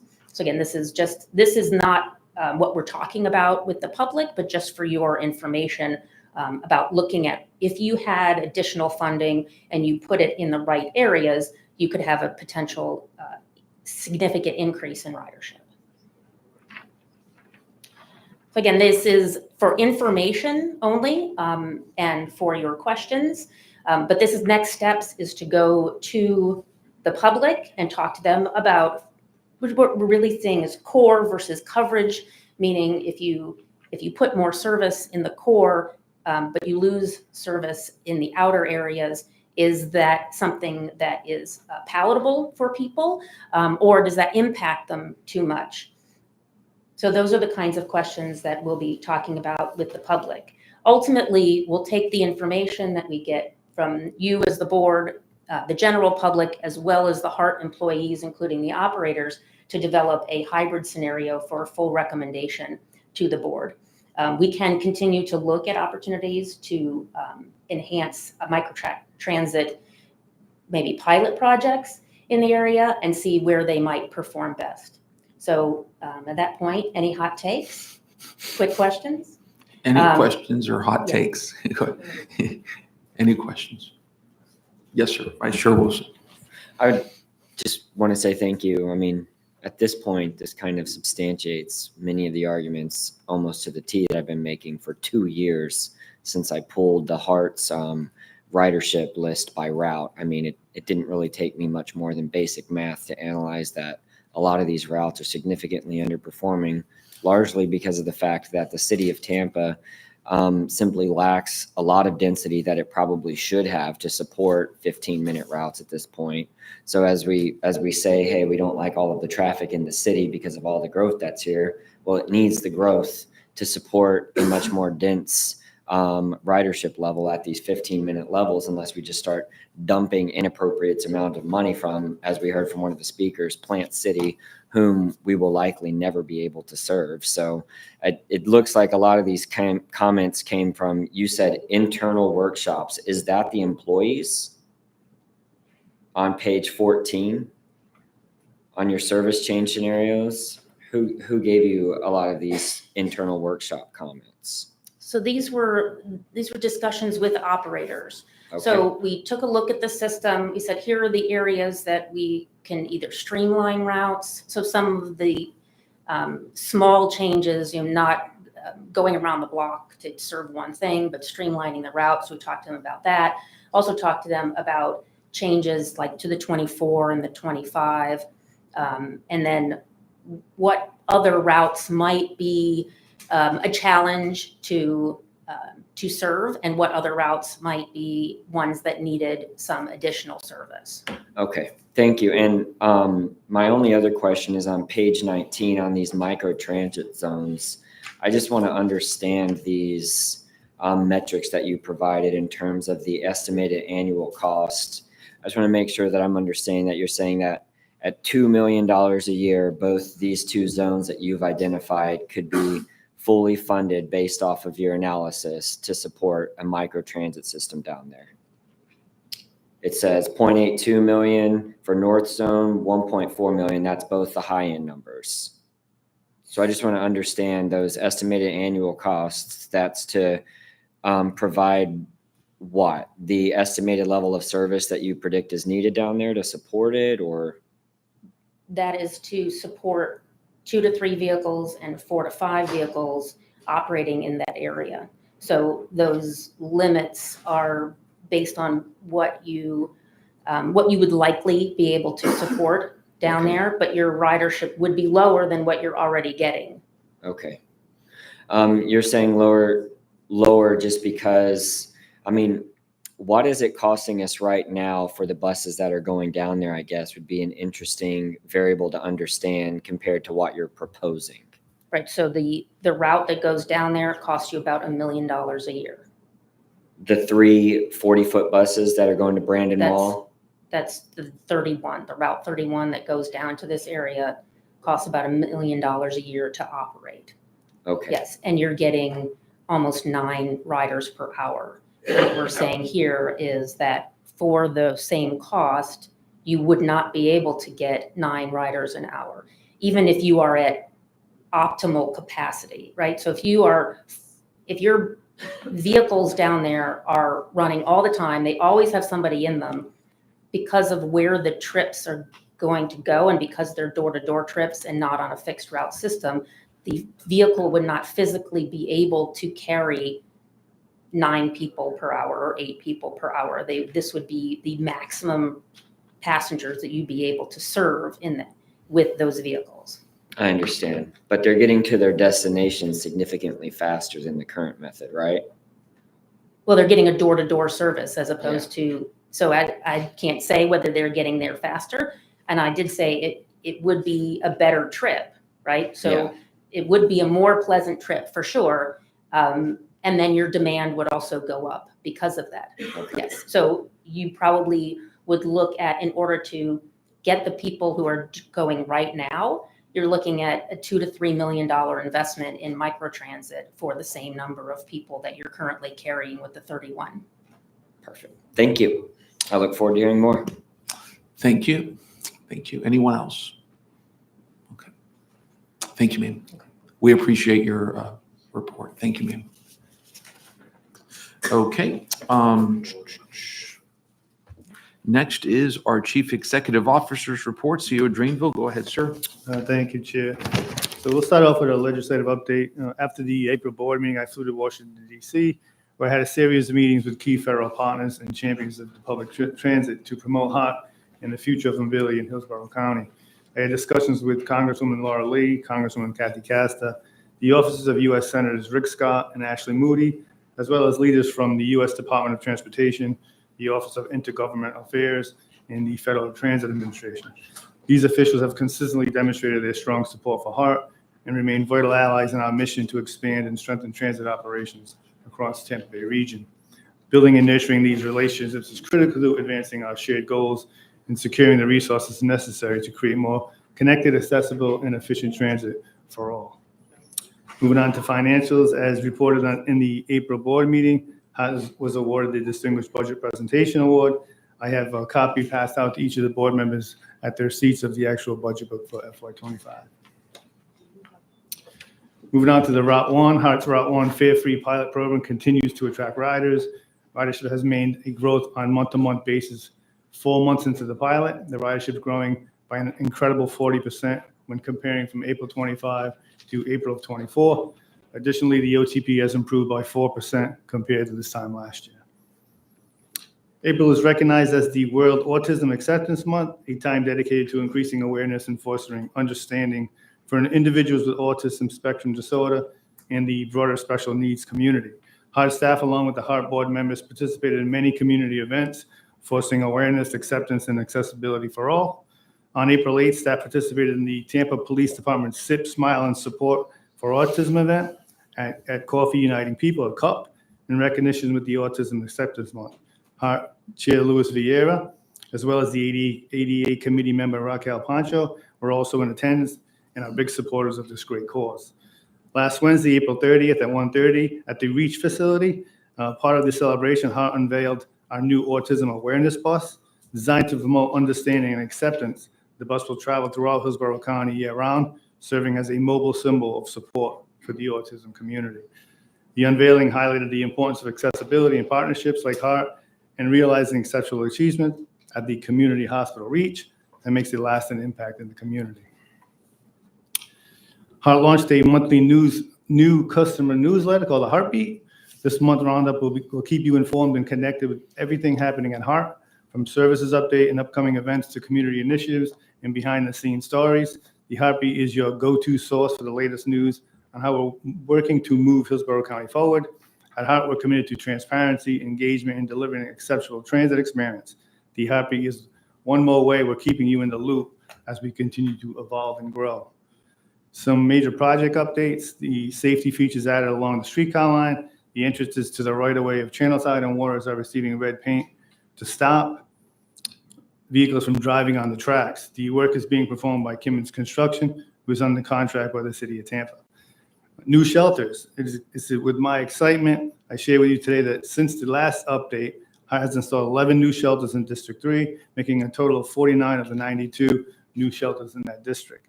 We also have an additional 13 shelters scheduled to be placed in District 3 this summer, and HART staff will be working, Commissioner Meyer's staff, on some events. Staff will be sharing a presentation with the board for more details at the May committee and the June board meeting.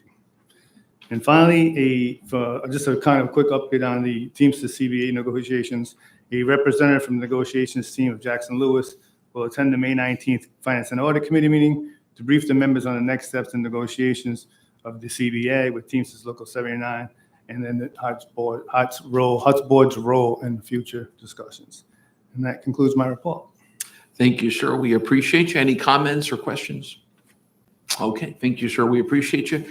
Next is the chair's report. I really don't have anything. I know CEO Dreamville talked about the autism awareness events, including with the group REACH. I believe there were really nice young people. We're going to have them over at City Council and to meet with the mayor and CUP. If any all familiar with CUP, the coffee shops that are staffed by people with intellectual disabilities, just wonderful, wonderful. They got one downtown, another one in South Tampa, and Greg Jones, an attorney with others, founded that. He's just a really nice guy. He is, I believe it is a deacon at the Bayshore Baptist Church. So I always call him the Jimmy Carter of Bayshore. So he's just a really nice guy. And I did want to say, I know we have board member sister here. Happy 100-year anniversary or birthday to Temple Terrace. Yeah, that's a big deal. I'm a Temple Terrace kid. My mom still lives there, as you know, so I love Temple Terrace. So that's it here. Next, we go to our HART Board Council for their report.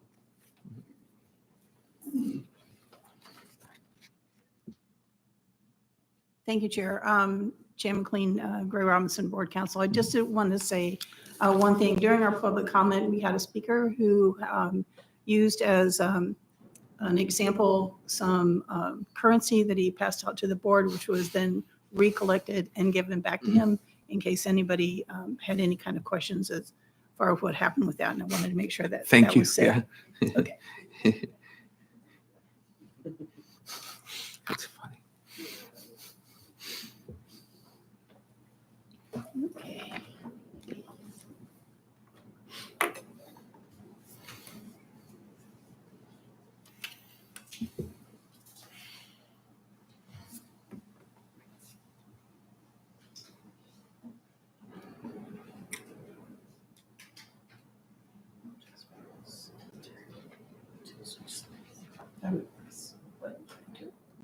And so to get to the slide presentation.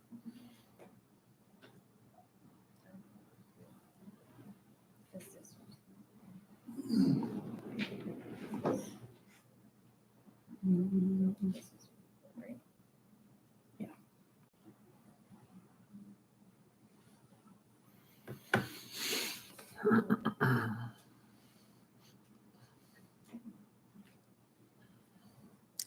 Wait.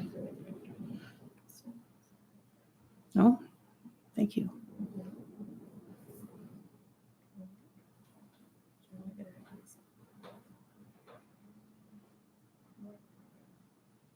I'm the boring one. 8, so the item 8.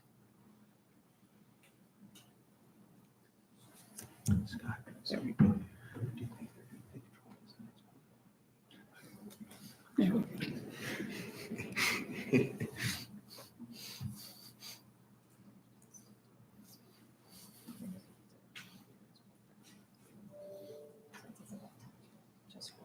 Okay.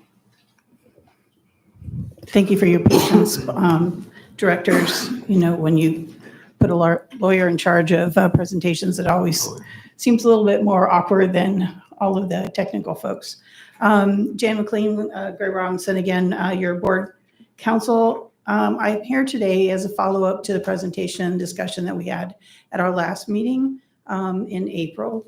And before I get started into the presentation, I just wanted to remind everyone that what you had in your packets was the memorandum that had been previously distributed to you, which has the language proposed revisions in the charter. And what I have in my presentation today is the little snippets of those language, which we can discuss as we go forward. What I'd like to do is in a very, very short time frame, because I know that there's a lot of discussion and questions, is just to remind you of the different of the process and the basis on which you're moving forward. So as you can see here, we have the steps to revise the charter, which is grounded in statute and the original charter, both 163, 567, which was the creation, and 570, which is the special regional taxation district authority for the imposition of the ad valorem taxation and the process by which it needs to be adopted. So I'm not going to bore you with all of those. The summary of the steps to revise the charter, as you are aware at this point of time, is that we would have this discussion here. The board of directors would then consider the provision of the proposed revisions. You would vote. We would need a majority vote on the proposed revisions. It's up to the board, but I would suggest that we take each of the proposed revisions separately so that it would be distinct, and we'd have the record as reflected what is either approved or not approved. Then the proposed charter revisions, if there are any that are approved, would be sent to each of the members to be ratified by their governing bodies.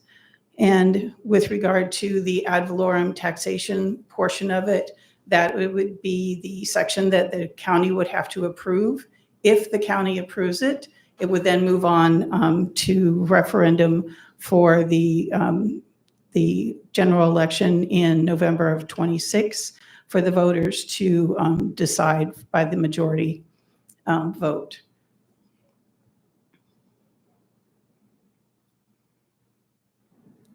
Now, as I said, we have 3 items primarily of issues. We have the board compensation, which we had discussed before, which would be the population increment that we had proposed moving, either keeping the same, reducing the representation by increasing the population increment from 150,000 to 250,000, which would result in 11 members on the board, or keeping the same and leaving it at 150, but making sure by the revision in the charter that it didn't exceed the 15 members.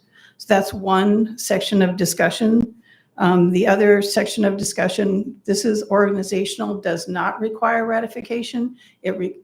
By voters, doesn't require referendum. It does require ratification of each of the members.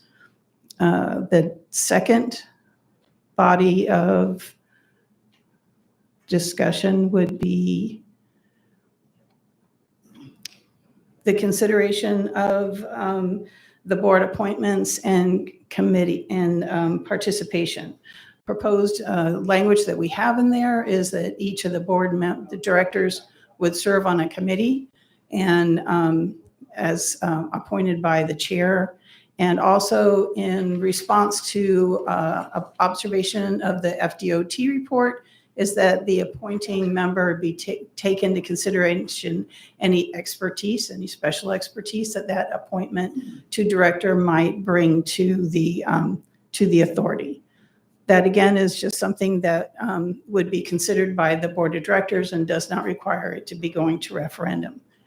And lastly is the consideration of increasing the cap on the millage rate that's currently within the charter at 1/2 mil. The proposal is to increase it to 1 mil. The statute, of course, gives the authority for special taxation districts such as ours to go up to 3 mils. The proposal in front of you is for the 1 mil. That would require the majority vote of this board. Then it would go to each of the members for ratification and county approval. If we get through that part of the process and the county approves it, then it would be placed on the ballot for referendum. So it's a summary without taking you through each one of the words slides like I did last time. And I thought maybe I wanted to put it out to the board if there was a particular item you wanted to start with discussion, or Chair Schisler of the Charter Review Commission wanted to have any input at this point in time. Okay, please. Yes, sir. Oh, I got the right button. Cool. Thank you. Thank you, Ms. McLean. I kind of agree. Is there anything? Let me start. Back in April, I had indicated that if any board members had any questions whatsoever, please share them. I don't know that we had any questions. So is there anything of any particular substance that we want to discuss? I know we're going to get on the tax issue, but regarding the other 2 issues, as far as the size of the board, Is this something that we can agree upon, keeping it at the 15, raising it potentially to $250,000, or 50,000 resident threshold for an increase? I don't think we really want, I don't know that we need to necessarily decrease it to 11 through attrition. I do believe that personally, after giving it a lot of thought, I think that the current makeup of the board at 15 gives a nice mix of population of the board, super majority to the county, so that because they have the biggest mix of the population, might be workable, might be doable. As far as the second issue is as relevant experience for the board, we're looking. We don't want people here just here to build a resume. We want people here to lead and to offer constructive comment and so forth for HART. And there's a rule that 20% of people do 80% of the work. I know I sit on 6 committees, and there's people who sit on none. So I think it's just more equitable, and share your experience, share your knowledge, that this becomes something that we can work, that HART can grow with and utilize the experience.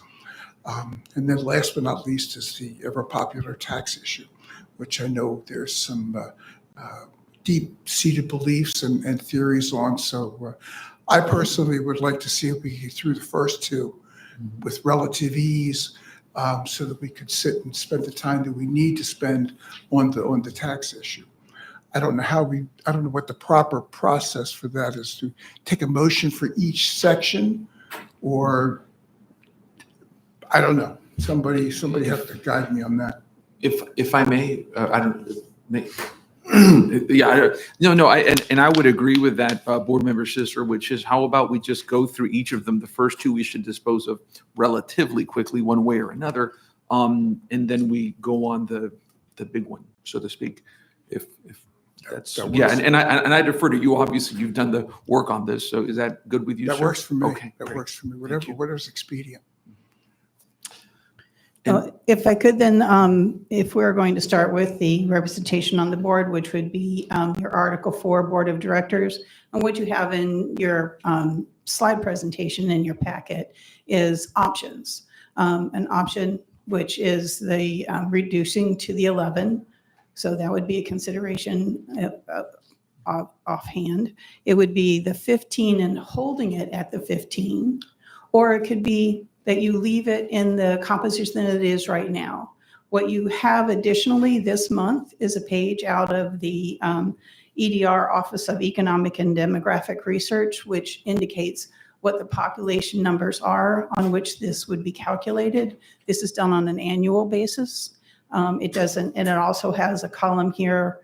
The second column is April the 1st, 2020 through April the 1st, 2024, shows the change. So to the extent that you might want to take into consideration the speed at which this would increase or not, the third alternate would be to leave the charter as it stands right now. And for purposes, Ms. McLean, do you call in people for this, or do I? I would rather that you'd call. Okay, I'm fine either way. Okay. I saw Board Member Knight. Anyone else wish to speak on this first topic? I'm sorry, Board Member Wilson. Knight Wilson, go ahead, sir. I'm in support of leaving it as it stay at 50. Thank you, sir. Vice Chair Wilson, go ahead, sir. I'm fine with the 250, but I asked the question last month and it wasn't answered, and I don't think I'm going to get a clear answer this way, but out of moving it to 250, I still don't understand how we get to City of Tampa at 3 when they have a population of 400. That would be 2. Go ahead. I'm asking for clarity. If I may, and I think we kind of bumped into this inadvertently. Okay. If I'm understanding correctly, the original charter was set up so that all the members got 1. Okay, and then for each another person for each 150,000. Okay. So that would give Tampa 3, Hillsborough, if I'm reading, because they're like 400,000 something. So they got 1 to begin with, and then for every 150, they got another one. So one to 150, 300 is another one. They're stuck at 2 right now. Then, So that's then 3 Hillsborough total. County would be at 6 because we're over 1.5 million. So that's why That I'm may saying well the be, math that may isn't well be the mathing. math. You asked about 10. That's what I didn't do the specific math for it. Now, I think what confused everything was and I haven't been able to verify this. Plant City was in the original mix. And I don't know that if Plant City's numbers are or were included in Hillsborough County. They would be now, but I don't know that they were in the original calculation. None of us were here. So That's right. I have no idea as far as that goes. So I'll say again, I don't have an answer and the math isn't mathing. So before we could vote on approving anything, it would need to be very clear. I'm fine with increasing the amount per people. I don't want too big of boards, but I do want to make sure that the 70% and almost probably now 71% of the unincorporated Hillsborough is represented properly on the board, particularly since we're in here today literally advocating to try and tax them more for this service. They deserve the supermajority representation. So I just want to make sure that whatever we're approving, and it's not, the language that's here is not clear to me on that's what we're doing. That's my only hang up on it. Thank you, sir. Anyone else? Any other thoughts? And by the way, if you're virtually and wish to speak, and I see Board Member King. Go ahead, sir. And I would ask before you go, sir, since I can't see everybody on my screen, if you're virtual and want to say something, just say, hey, Louis, that's it. Go, sir. And I'm afraid I was premature on that, so I'm withdrawing my request now. Oh, okay. Thank you, sir. Anyone else? Board Member Niebuhr, go ahead, sir. I just want to, in the effort of trying to understand the math, because I too had some of those questions, when I look at the table that was provided to us at the end of the board meeting packet, am I correct to say that each member gets 1, and then for the population increment, whether that be the 150 that it currently is, or some other number such as the 250 that's being recommended, unincorporated Hillsborough has a population just over 1 million. So they start with 1, and then 1.08 million divided by the 250 would result in an additional 4 seats for Hillsborough County, resulting in the 5. And then as it applies to the city of Tampa, they too start with 1, and they have 406,000 from my memory. And that would result in 2, because you have the full 250 plus the major fraction. And this is where I'm a little bit unclear, but the major fraction is defined as any fraction over 0.5. Am I correct in my thought with respect to the population increment? I haven't heard the 0.5. It is explained, and Jan McLean again, and just to help clarify from your questions, Commissioner Wallstone, Mr. Schisler, and Sir, the calculations in the slide that indicates the 15 you would still rely on 150, and it's just as Mr. Schisler said, in the charter, in the statute, every member gets 1. And so that's a given. Plus the state, the governor gets 2. So you would have no less than 5. So then you would take your chart and, for instance, as you had indicated, in the 1,081,381 in unincorporated Hillsborough County, divide that by whatever your population increment is that we're proposing. It would be 150,000. It would be 7.2 plus your 1. That would be your 8. So the county would have 8. You would do the same thing with each of the other members. And it does actually come out to what the board is now in consistency. And so I'm a little unclear. Yes, sir, please. So there is no fraction language though. So we'll go with the 250 based on almost 1.1 million. There's no fraction language that I've seen unless it's broke out in some statute. And if it is, I'd like to see that. we're at 1.1 million basically in the unincorporated. It's like 1.07 and growing. So right now that's 4 and change, which means that by the state's law, we get 5 plus the 1. So we would be at 6 on this proposal. Because we get 1 and then we have the 4 and we have over 4 now, which means a full another board member is 5. That's how the state laws works. That once you peak over 1 million, right? Over that next cap, we got 1 more. That was the almost year-long argument that I went through, is that we went over that that threshold. So we were entitled to 1 more. And we added 1 last year, I believe. So what I'm saying is that based off of that exact same argument that took me almost a year to get a result from, and I don't want to have to go through it again, is that we are still over the threshold. And in this math right now, we have our original 1, and then up to 1 million people based on the 250,000, we would have only 5.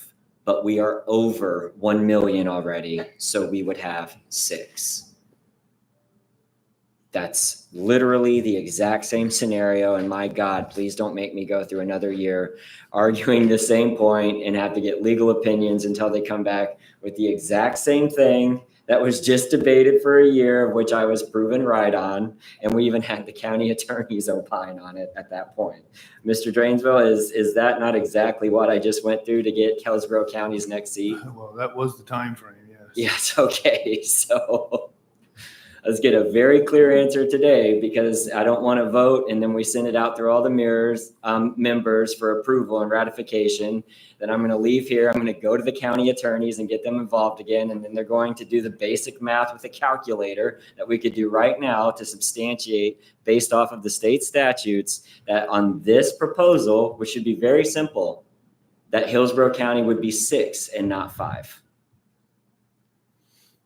Okay, that's based on if we went up to 250,000. Yep. All right.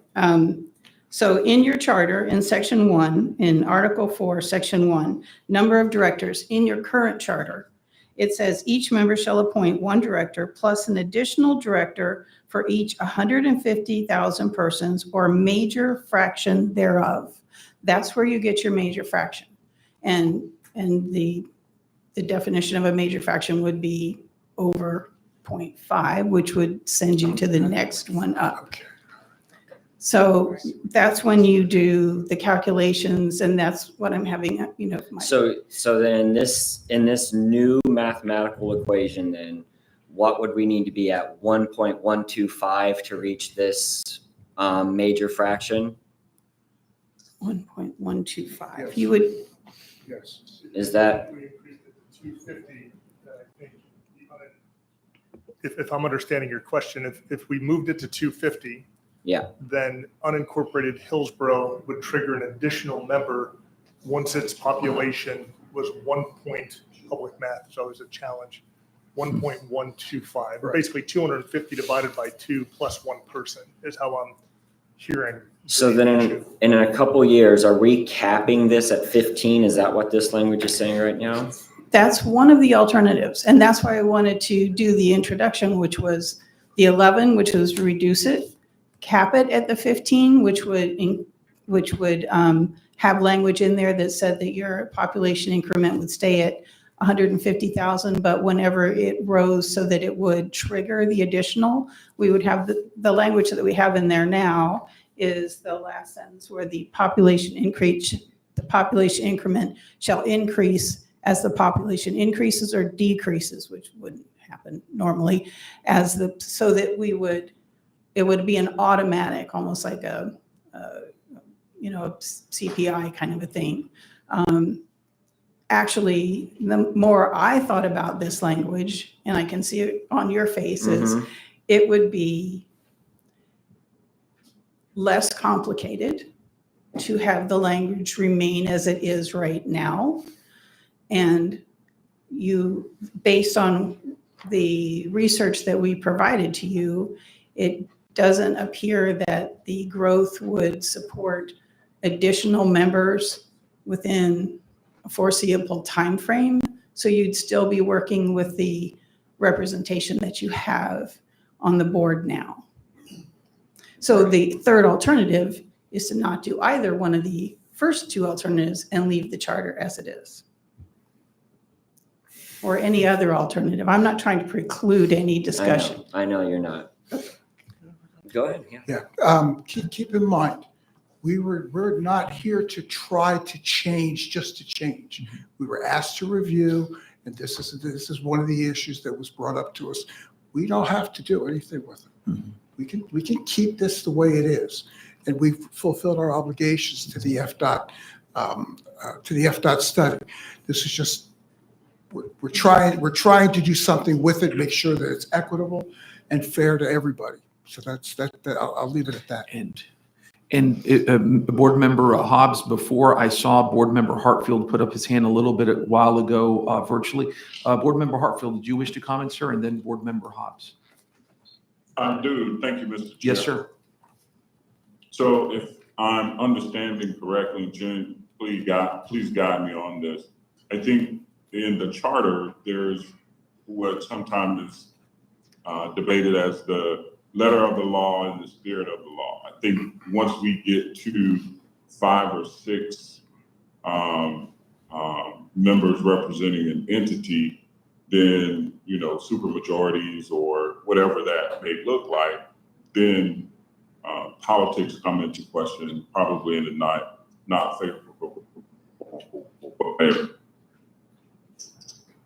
Extending on that, the state of Florida has, I believe, 22+ million people. So at 250 being our count number, the state of Florida would have 88 representatives on the board. If we're talking about the letter of a law or the letter of the charter, if I'm not mistaken. Am I correct on that, Jen, or? No, they were limited to 2 by statute, by the original charter. They were limited to 2 people. So the county is there a express documentation of a limit for the county or for the city or for any other governing body? No, only for the state. Keep in mind, this is 45 years ago. Nobody knew what was going to happen in 45 years. So it's just the state. No, I get it. So I think it's incumbent upon the board to kind of reason through what the spirit of their original charter was, as opposed to what the letter of it is actually saying. Thank you, sir. Board Member Hobbs, go ahead, sir. Thank And you, then if Chair. I may, Board Member Miller, did you wish to speak as well? I mean, after? Okay, then Board Member Miller. Go ahead, sir. Thank you. So I guess my question in all of this, and Director Schisler, maybe you can answer this, but what is the problem we're trying to solve by changing this? Is really my question. Anytime there's substantial change, you've got to have the answer of why are we trying to change this? And I don't know, is it because we have issues with the size of the board growing too large? Is it that we have issues with being able to get quorum? What's the main driver, other than you were asked to look at it? Like, what would be the main driver of us actually making a change on this? Thank you. Well, to be specific, how big is too big? How big is big enough? After a while, it becomes like herding cats. Okay, and this is what, and again, we've had issues where we're trying to get a quorum, and not only with committees, but even with the full board, we've had issues in the past. We've had to kick the can down the road. So I mean, that was the main impetus, is to make sure we didn't get too big, and make sure it was fairly equitably represented. Thank you, gentlemen. Board Member Miller. Thank you, Chair. So my question is more logistics of what's happening right here. Is there a motion on the floor? Because there's an awful lot of discussion and we are not following Robert's rules. And so I think that's part of why we're just all over the place. I think we could probably. And thank you for that, Madam. And pardon my ignorance on this. Robert's rules, does it dictate that we need to have a motion for discussion? We can't discuss the topic, or? We're not in debate right now. Right. We're just discussing this language. But I guess, and the point is that if there's a motion made, I don't understand the language, so I'm gonna vote no. If I may, Chair. We- Ms. McLean, then Board Member Myers. And if I may, Ms. Miller, you are finished, Commissioner Miller? No, I was just going to say that it helps direct conversation. I was not sure exactly what we were doing. So Yes, thank ma'am. you. Mhm. Go ahead. I was just going to follow up on Commissioner Wassel's. This was intended to be a presentation of additional information and answering of questions as what was put to myself and others from the last meeting. So we had not gotten to the point of taking an action yet, so that we would be in debate on whether we were going to have anything approved or rejected. Thank you for the clarity. Sure. Yep. And my vision for this, as I proposed, was that we have 3 topics and we're discussing them all separately. So now we're discussing board composition, then we'll get to duties of board members, then the millage as I saw it. But Board Member Myers and Board Member Knight. Right. I think that the concern is whether we want to do 150,000 or 250,000, whether we're going to get to 6 or 5. Because that's where the hangup is, really, on the population. And if we can determine that, I think we can move forward. Or we can remain as is. Thank you, ma'am. Board Member Knight. Okay, thank you. Or the 3, can we just go ahead? It seemed like the tax is gonna be pretty much clear cut. Get that out of the way and then move on to the other. Or we could get this one out of the way and then move to that one. Yeah, But but it's, I mean, it's good. It's kind of like incomplete, so if we need to table that one. Yes, sir. Board Member Schistler, go ahead, sir. Yeah, I'm sorry. Ms. McLean, clarify, we have 5 or 6 right now for the county. Right now, we have 8 for the county. This moment? Yes. Okay. So if we have 8 for the county, 4 for the city, 1 for Temple Terrace, and 2 for the governor's appointments. So we have 15. So, and that's why I was saying, if you wanted to leave it the way that it is right now, we have just added the additional one for the county within the last year. And based on what is looking on the population growth, you wouldn't not necessarily be adding anything additional as foreseeable anytime soon. So you would be working with your 15 that you have now and your 150,000 population increment. Okay, so if we change everything to 250, leave the current board composition to what it is, 250, then there's room for growth and everybody should be happy with board composition, right? We leave it at if we're 8 right now for the county, okay, then 8 times 150 is whatever the heck it is, and then so the county's got the supermajority. If we take it to 250, we're not doing it for today, we're doing it for the future. So the county wouldn't change the composition. They would still stay at 8, and then when they hit, they wouldn't add anybody else until we hit 2 million people, or round numbers. So, and thank you, Board Member Schistler. So the way I see this is it keeps the composition as it is right now, but it limits future growth, correct? Yeah, That's correct. I think that's reasonable, and if we want to entertain a motion to that effect to see where it goes. Motion, second. Who made the motion? Was it, okay, Board Member Myers, seconded by Board Member Knight. And to state the motion, it is to keep the board composition as is and to limit future growth from the 150 mark to the 250 mark, correct? Yes. Okay. Any discussion before we vote? Yes, sir. This motion is not going to make sense when we do grow, because how are you going to base it off of? Are you saying that? Are you sure we're at 8 and not 7? By the way. Yes, 7.2 plus 1. I guess And maybe I'm forgetting somebody on who should be. If you're looking at the chart, I was trying to count. it's it's a little disconcerting the way the chart is set up, if that's what you're looking at. Yeah.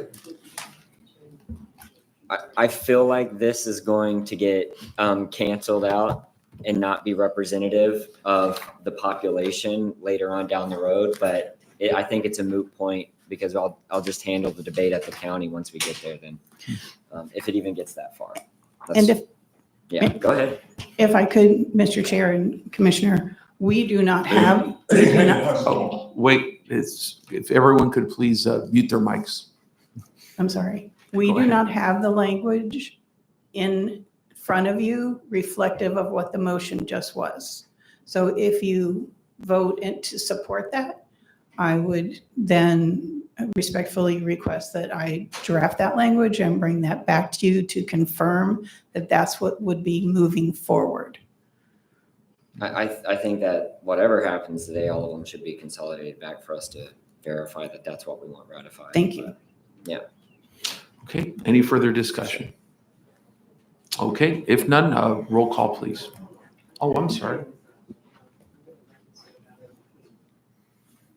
I'm sorry, Director King, did you want to say? I'm so sorry, sir. Go ahead, sir. I missed you. Go ahead. Thank you. Thank you, Chair.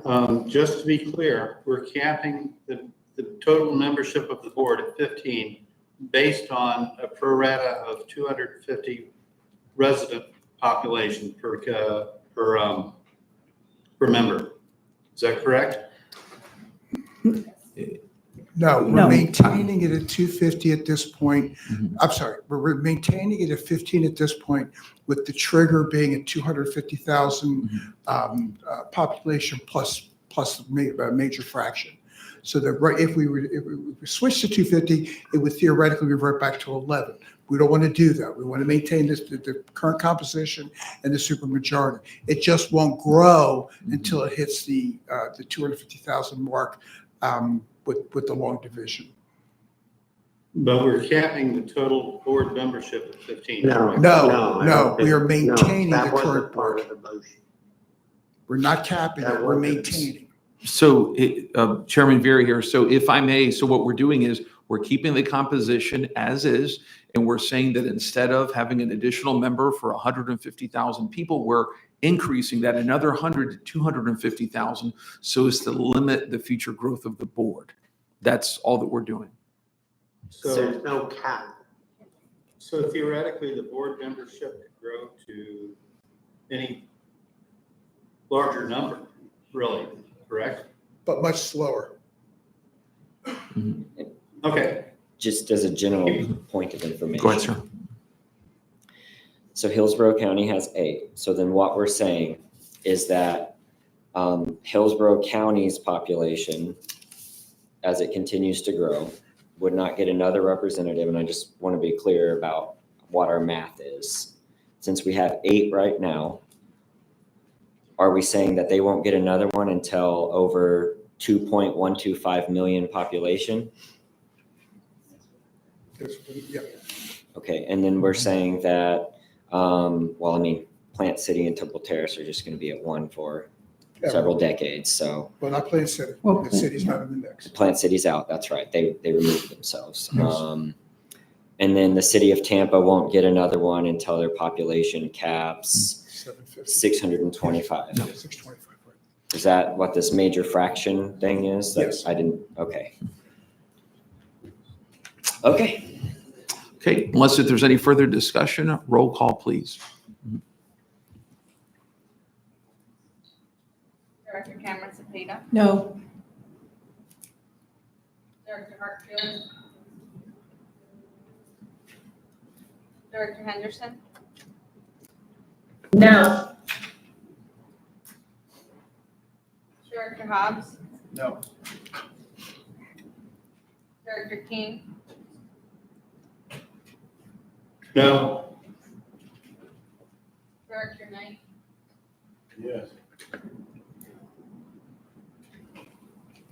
Director Mechanic, No. Director Miller, No. Director Myers, Yes. Director Niebrick, Yes. Director Schisler, Yes. Chair Vieira, A stubborn yes. Director Williams, Yes. Director Wallstall. Yes. 1, 2, 6. This is Gary Hartville. I'll vote yes. Thank you. Hartfield. 1, 2, 3, 4, 6. 8 yes, 6 nay. Motion passes. Thank you, board. Okay, next we go to our second topic, which is board involvement.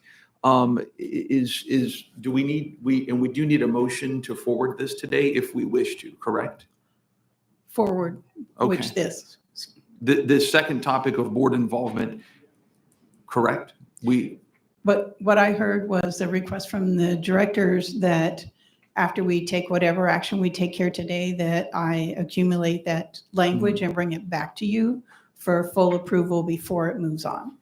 Is And I'm that- referring to the topic number 2, which I see Mr. Schisler shaking his head. Do you wish to discuss it so that we can?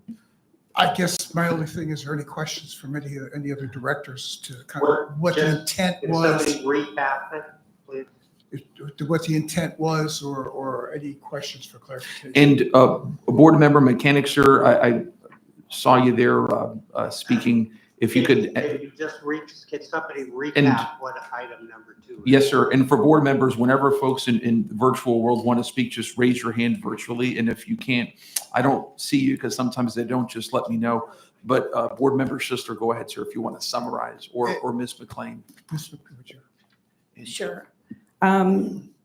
Director Mechanic, this would be in Article 4, Section 1. What it's doing is it's aspirational. The language is each member is encouraged when appointing its representatives to director to acknowledge the commitment to attend meetings to assure the board can achieve the required quorums, to take action, and to participate on at least one committee to the board. The members, when appointing representation, shall also consider the qualifications such as any relevant subject matter expertise and directors that would assist the authority in accomplishing its obligations. There's also in Section 2, in Article 5, Section 2, the committees of the Board of Directors. And I am going to read this onto the record because it was summarized onto the slides. The chair of the Board of Directors may create standing and ad hoc committees. The chair shall have the authority to appoint directors to a committee. Each committee shall have no less than 3 members and 2 alternate members to ensure a quorum for committee meetings. Each director, this is the major change, each director shall serve on at least one term on a standing committee. The members of the committee shall elect a chair and vice chair of the committee.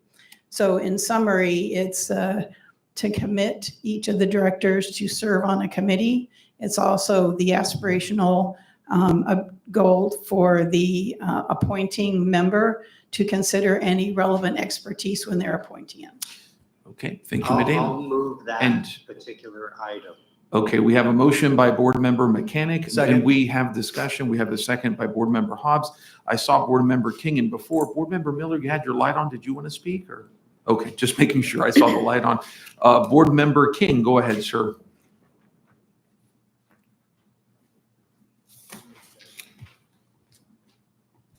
Okay. Actually, I have a different point to bring up after this. I'm out of sync. Okay. Okay, do we have any discussion on this motion? Make one quick comment. Yes, sir. The amount of subcommittees that we have should probably be analyzed. If we're going to start making this a requirement, things much more ad hoc. Many people are volunteers, probably losing money by having to come here that are not elected, they're appointed, and thank you for your sacrifice. So starting to require them to do even more additional volunteerism is a challenging aspect. Encouraging is one thing, but requiring, I think, is totally different. And the commissioners ourselves, I can't speak for the councilmen, but we are just drowned with different boards that we are constitutionally required to sit on. So sitting on more than their normal board is almost an impossibility with our schedule. So I just want to make that statement, and I'll support it. Thank you, Vice Chair Wosel. Okay, roll call, please, unless there's any further comments. Go ahead. Director Cameron Sapita,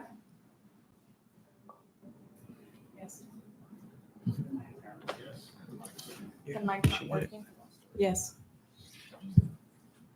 Director Hartfield, Yes. Director Henderson, No.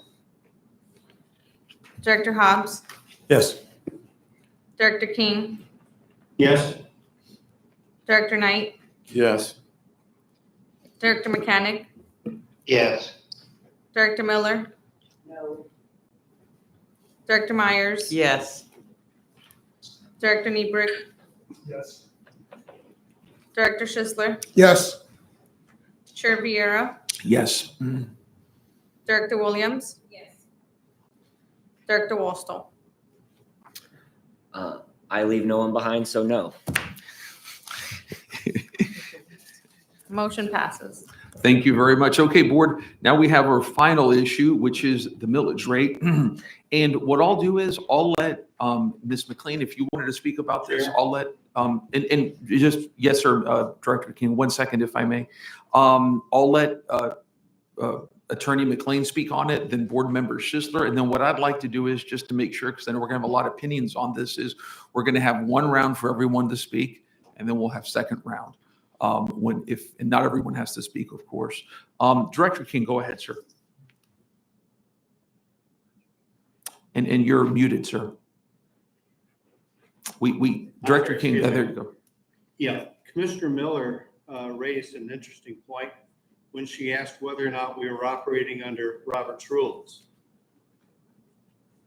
The HART Board has never formally adopted Robert's rules for the purposes of conducting its public meetings and business.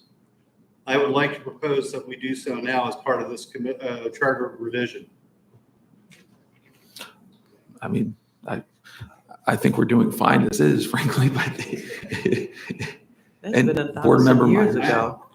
I make, And Board Member King, if I may, wait a second, just wait a second. Board Member Myers was speaking, and then you can go, sir, after that. Go ahead, Samantha. Thank you, Mr. Chair. We adopted that about 3 or 4 years ago when I first got on the board. Yeah. well, my understanding from talking with Ms. McLean is that sometimes we do and sometimes we don't. So And let's. I go didn't ahead, sir. particularly like that answer, and I would like it formally written into the record that we do operate under Robert's rules. Let me ask Ms. McLean, do we operate under Robert's rules? I was not aware that we had adopted it officially. We adhere to the basic framework, but if we really drill down on Robert's rules, we don't follow it. Okay. Perhaps, I mean, I have no objection to following them if you want to make a motion on that after, when motion time comes. I don't want to have a large discussion right now when we're been here for a while on whether or not to adopt Robert's rules on going forward. But if you'd like to make a motion on that, Director King, at the time, I'd be glad to support it, sir. Thank you. I'd be happy to do so. Thank you, sir. Okay. Yes, ma'am. I don't think we need to change the rules every time we get a new legal counsel.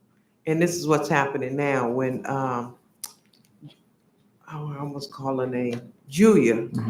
Yes, we did that during her term of serving as legal counsel to make sure that we followed Robert rules. So if we're gonna do it every time we change the legal counsel, I mean, come on. And we get new members, but we just Sure. have to tell the new members, we're operating under Robert rules. That's it. Yeah. If I could, And really quick, because I don't want to have a discussion on Robert's rules right now, but really quick. it is in the policy. I just wanted to confer with internal counsel. It is in with the policies of the board policies to follow Robert's rules. That's So- what we need. If we want to follow it more clearly, then we can do so. But I don't think that an action is required unless the board wants to elevate it and put it in the charter. That's not one of the things that Yeah, I propose. I want to discuss the millage right now, frankly. So that's what I want to go forward on. So Ms. McLean, if you'd like to maybe introduce it, Board Member Schisler, and then we can go around and give thoughts. Go ahead, ma'am. Okay, this is the third issue, and this is the proposal to increase the millage from the half a mil that is currently within the charter to the proposal is a full mil. Statutorily, you're authorized to impose up to 3 mills. It's in Article 6 and in Section 2, Paragraph A. So it would just strike the half and move it to 1 mill. And it has to be approved here, ratified by the members, approved by the county. If approved by the county and ratified by the members, then it would be placed on a ballot of general election, which would be in November of 26. Thank you, ma'am. Board Member Schisler, if you want to kick this off, sir, you may. Okay, thank you, Mr. Chair. As I stated in my April 7th presentation, HART is at a very serious crossroads. We need additional funding. If we do not secure additional funding, come January 2028, there will have to be significant cuts, rollbacks, layoffs, cut back in services, and so forth. Everybody got the charts. Everybody has seen the numbers. We've gone through numerous audits, reviews. Even the comprehensive operational analysis supported this. We have got to figure out a way to do this. We've talked about ad valorem. We've talked about sales taxes. I've done research into sales taxes. I would like to, and I've done research. I haven't done much with the ad valorem because it is what it is, provided the property values don't tank on us in the next few years. But in order to just maintain, not grow, not get back to pre-COVID or get back to pre-mission max, we're going to be in trouble in 2028. There's no two ways about it. Specific questions or comments about it, and if there's questions that we can answer, we'll do so here as best we can. But the clock is ticking, and the time is moving along quickly. So I support it moving to 1 mill, and I see a lot of problems with the conversion to sales tax. Maybe additional funding via sales tax I'd be willing to work with, but and throw my efforts behind that, but not a replacement of one with the other. At any rate, I'd like to hear what other directors have to say, but just keep in mind, this is a crossroads, and we are the HART Board. It is our responsibility to keep HART moving, growing, and going forward. And I would like to see us proceed in that manner. Thank you. Thank you, sir. Thoughts from board members, anyone? Board Thank Member you. Williams, go Thanks. ahead. I was on the committee as well, and we had lots of discussion back and forth about what was the right thing to do. And my argument is this is feasible, and let the public determine what the outcome is. But the other aspect is I always believe you're not going to make a recommendation. You're not going to agree with it. You have to make a recommendation, and that's where you go back to the committees and understanding that some of the seats are underserved or have not, at least from a committee standpoint, have not been able to give feedback to that committee. Does that make sense? Mm-hmm. Yes, ma'am. Mm-hmm. Thank you. Anyone else, including in virtual land? Chair Vieira. Yes, sir. Board Member Hartfield and Board Member King. Go ahead, sir. Thank you. I served on the committee with Director Schisler and Director Williams, I believe Director King.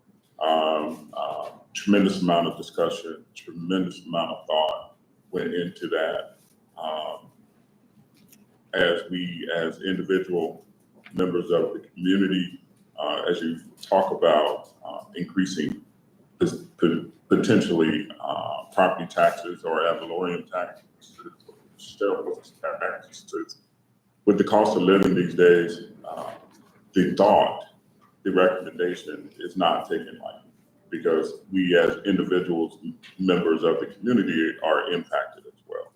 But we have an organization who support, we have a commitment from the governing bodies to make sure that we're doing the right thing as it relates to HART. So that being said, we took our personal interests out of the equation and made sure we were making or trying to make the best recommendation and the best suggestion for the organization.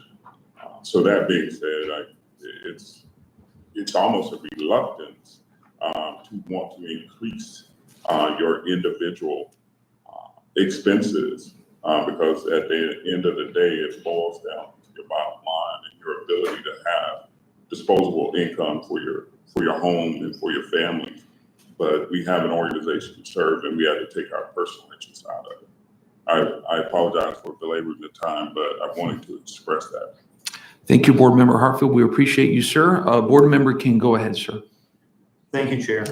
In many ways, this is a double-edged issue.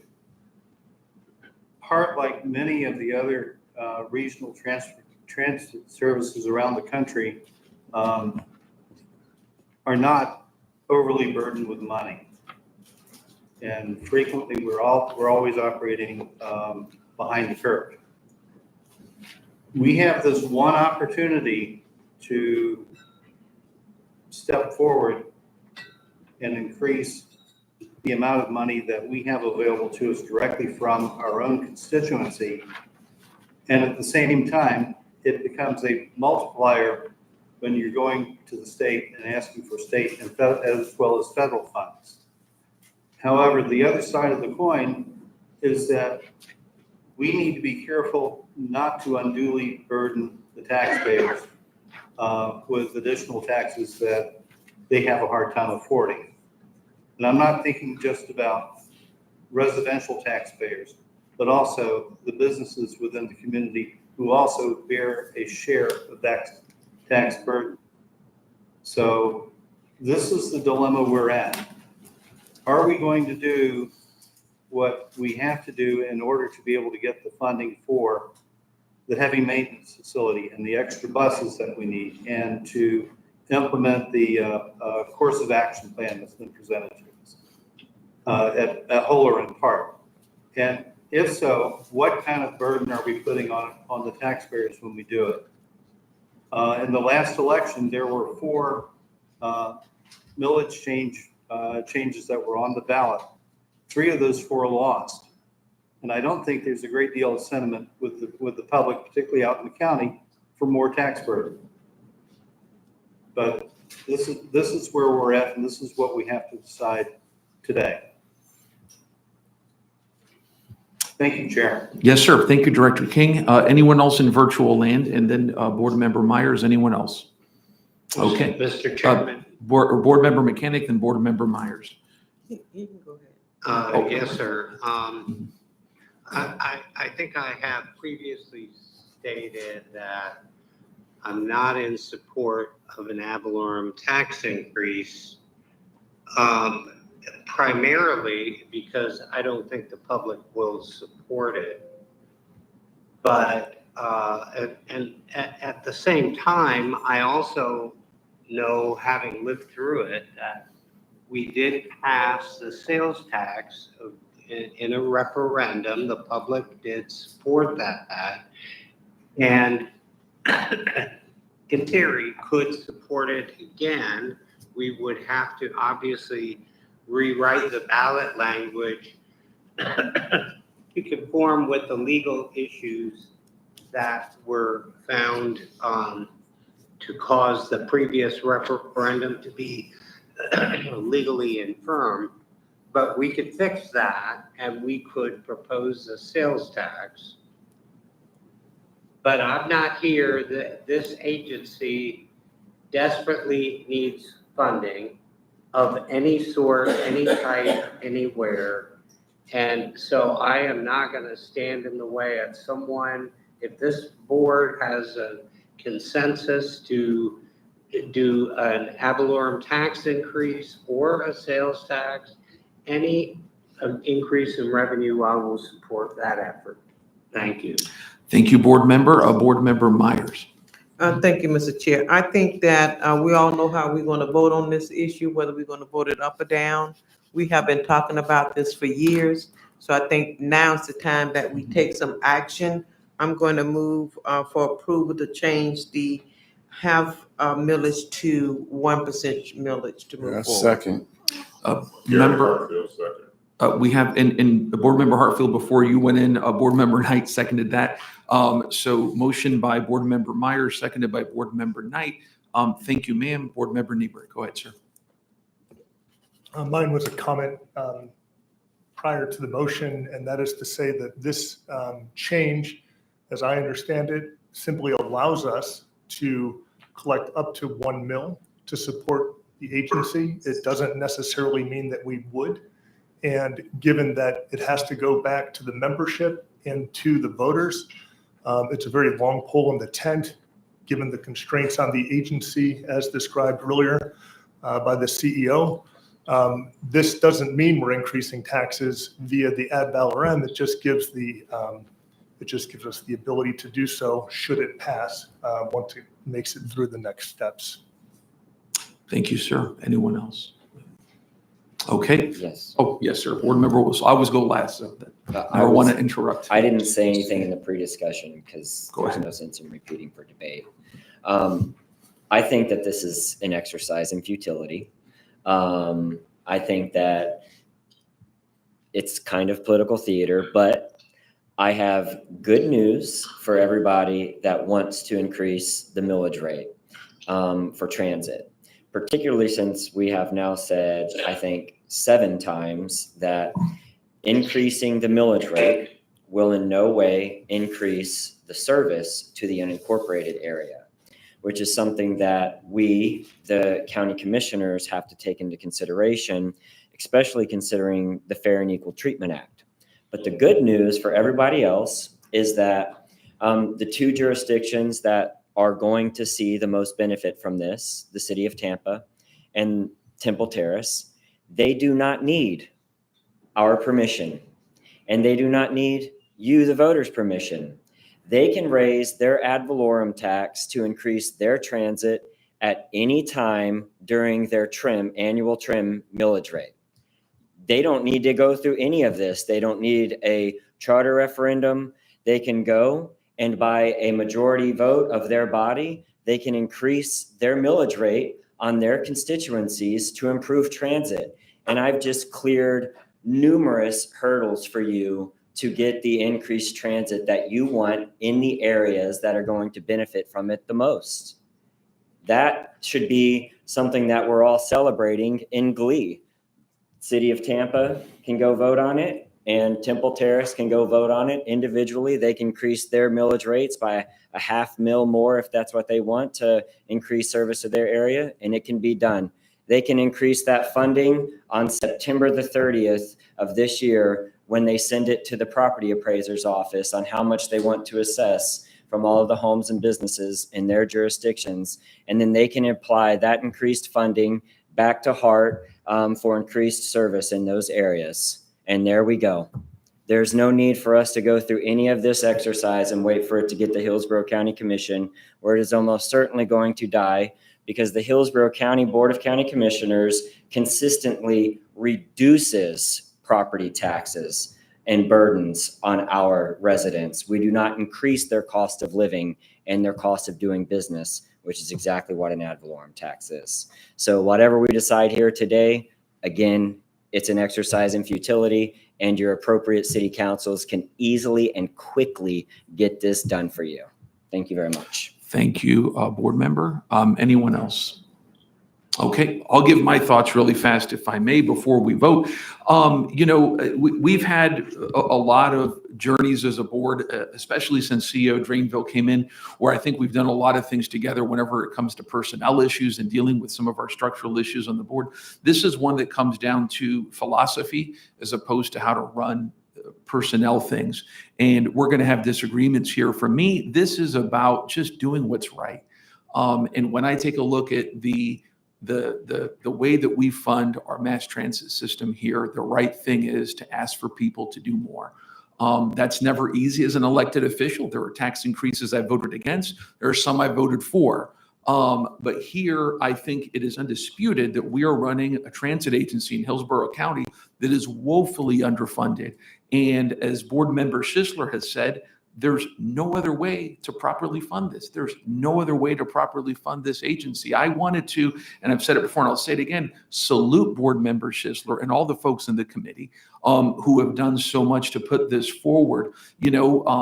Folks can say, well, it's going to die in the county commission. maybe that's the will of the voters in terms of the county commission. We all respect that. But sometimes you got to also take a stand. And sometimes you got to say, you know what? This option exists, and the option exists through elections. It exists through folks that you support on different legislative bodies, et cetera. You got to take a stand. Why? Because political demographics, political wills of voters may change, and the politics of states or counties, et cetera, may change, but the needs of people still exist there. And the needs of people that drove almost 60% of people in 2018, which, if you know Florida history over the last 10 years, almost seems like ancient history, doesn't it, with how much things have changed? But those needs not just still exist, but they've actually gotten more acute in a post-COVID Florida, where the cost of living has risen just tremendously. For me, this is the right thing to do on paratransit, for everyday working families and so forth. I always say this whenever I mediate cases, that there's things that are black and white, and then there's things that are gray. There's a lot of right and wrong here. There's a lot of gray. We're asking people to pay more. I don't deny that. I will stipulate to that. Number one, that's not easy. It's not easy on people's paychecks. We hear things on our good friends from East County. Something that I'm very, very respectful of. I spent a lot of time as a kid in Brandon. I love East County a lot, grew up in Temple Terrace, love the Brandon, Plant City area a lot. That's certainly something that if folks want to come up with different ideas, we can increase service and increase involvement in East County. I'm 100% for that. I'm 100% for that. There are so many people who could benefit from expanded transit service in East County. So for me, I would actually take that as a challenge to do better for East County, an area that is ignored. I sit here, I represent the city of Tampa, but I also look at all of the county, including our friends at East County. The overriding principle for me is not the 400,000 people in Tampa, it's equity and fairness and the right thing to do, including for our good friends in East County. And I obviously respect that 110%. And the big thing of this is, we would be asking voters to vote on something. And a lot of people, I live in New Tampa, a lot of New Tampa does not use mass transit, does not use HART. I would be going out to my constituents and saying, please pay more money for people who need it, to look beyond 33647 or your zip code, and to look at that person with a disability that uses paratransit, the person who's going to their doctor's appointment, the senior citizen who's getting home. That's what I would be asking people to do, is to look beyond themselves and to look at people who need help. That's the ask I'd be willing to do as an elected official. That's why I'll be voting yes for this. Because again, it may go down ultimately, but sometimes you got to take a stand on things. That's my view. Unless any other members' comments. Board Member Miller? I'm leaving my mic Oh. on because it won't turn on. Okay, you've been confusing me today with that. Okay, great. And no one in virtual land? Okay, motion, please.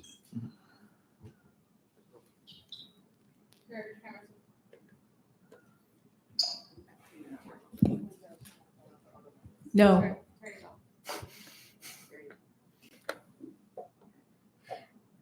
Director Cameron Sapita.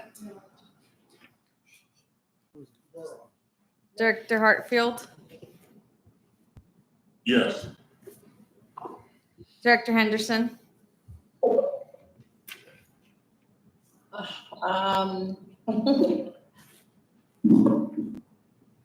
Reluctantly, yes. Director Hobbs. No. Director King.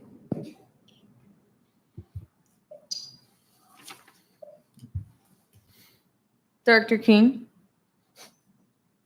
No. Director Knight. Yes. Director Mechanic. Yes. Director Miller. No. Director Myers. Yes. Director Niebrick. Yes. Director Schisler. Yes. Yes. Chair Vieira. Yes. Director Williams. Yes. Director Wallstall. No.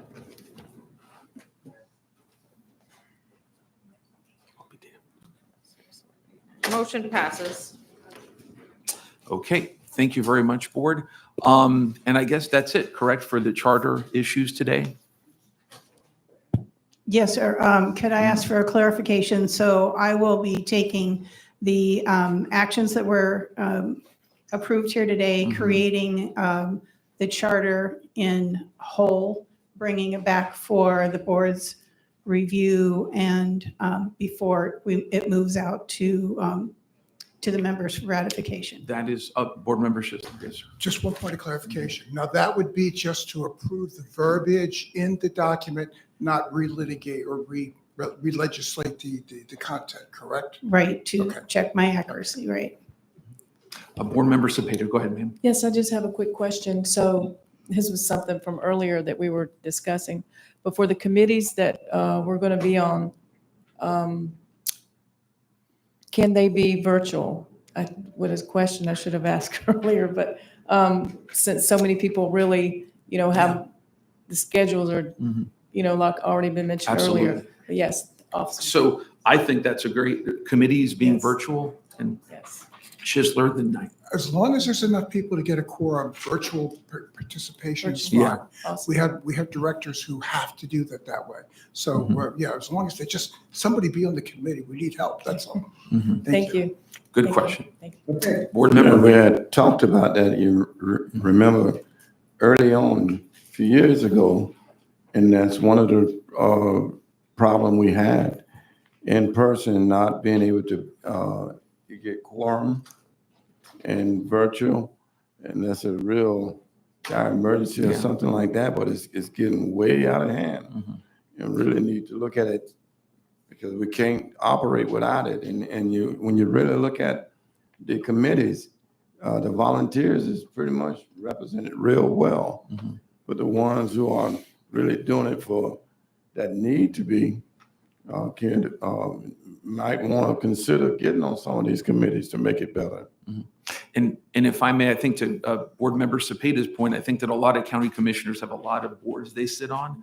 So I guess to maybe mitigate the slack is what you're asking, but yeah, so very well taken. Okay, board, HART board committee reports are in section 9. And actually, Ms. McLean, when do these come back to us? I'm sorry, when does the ones charter- that we passed, yes, ma'am. I can have them ready for next month, June. Board member Schisler, is that? Okay, great. Just for the public and board member Schisler, thank you. So HART board committee reports are in section 9. Report from HART board representatives are in section 10. Did someone say something? Okay. Information reports are in section 11. Is there any old business? Is there any new business? Okay. Thank you very much, HART board members, for all your input and your hard work today. We appreciate you. This meeting is adjourned.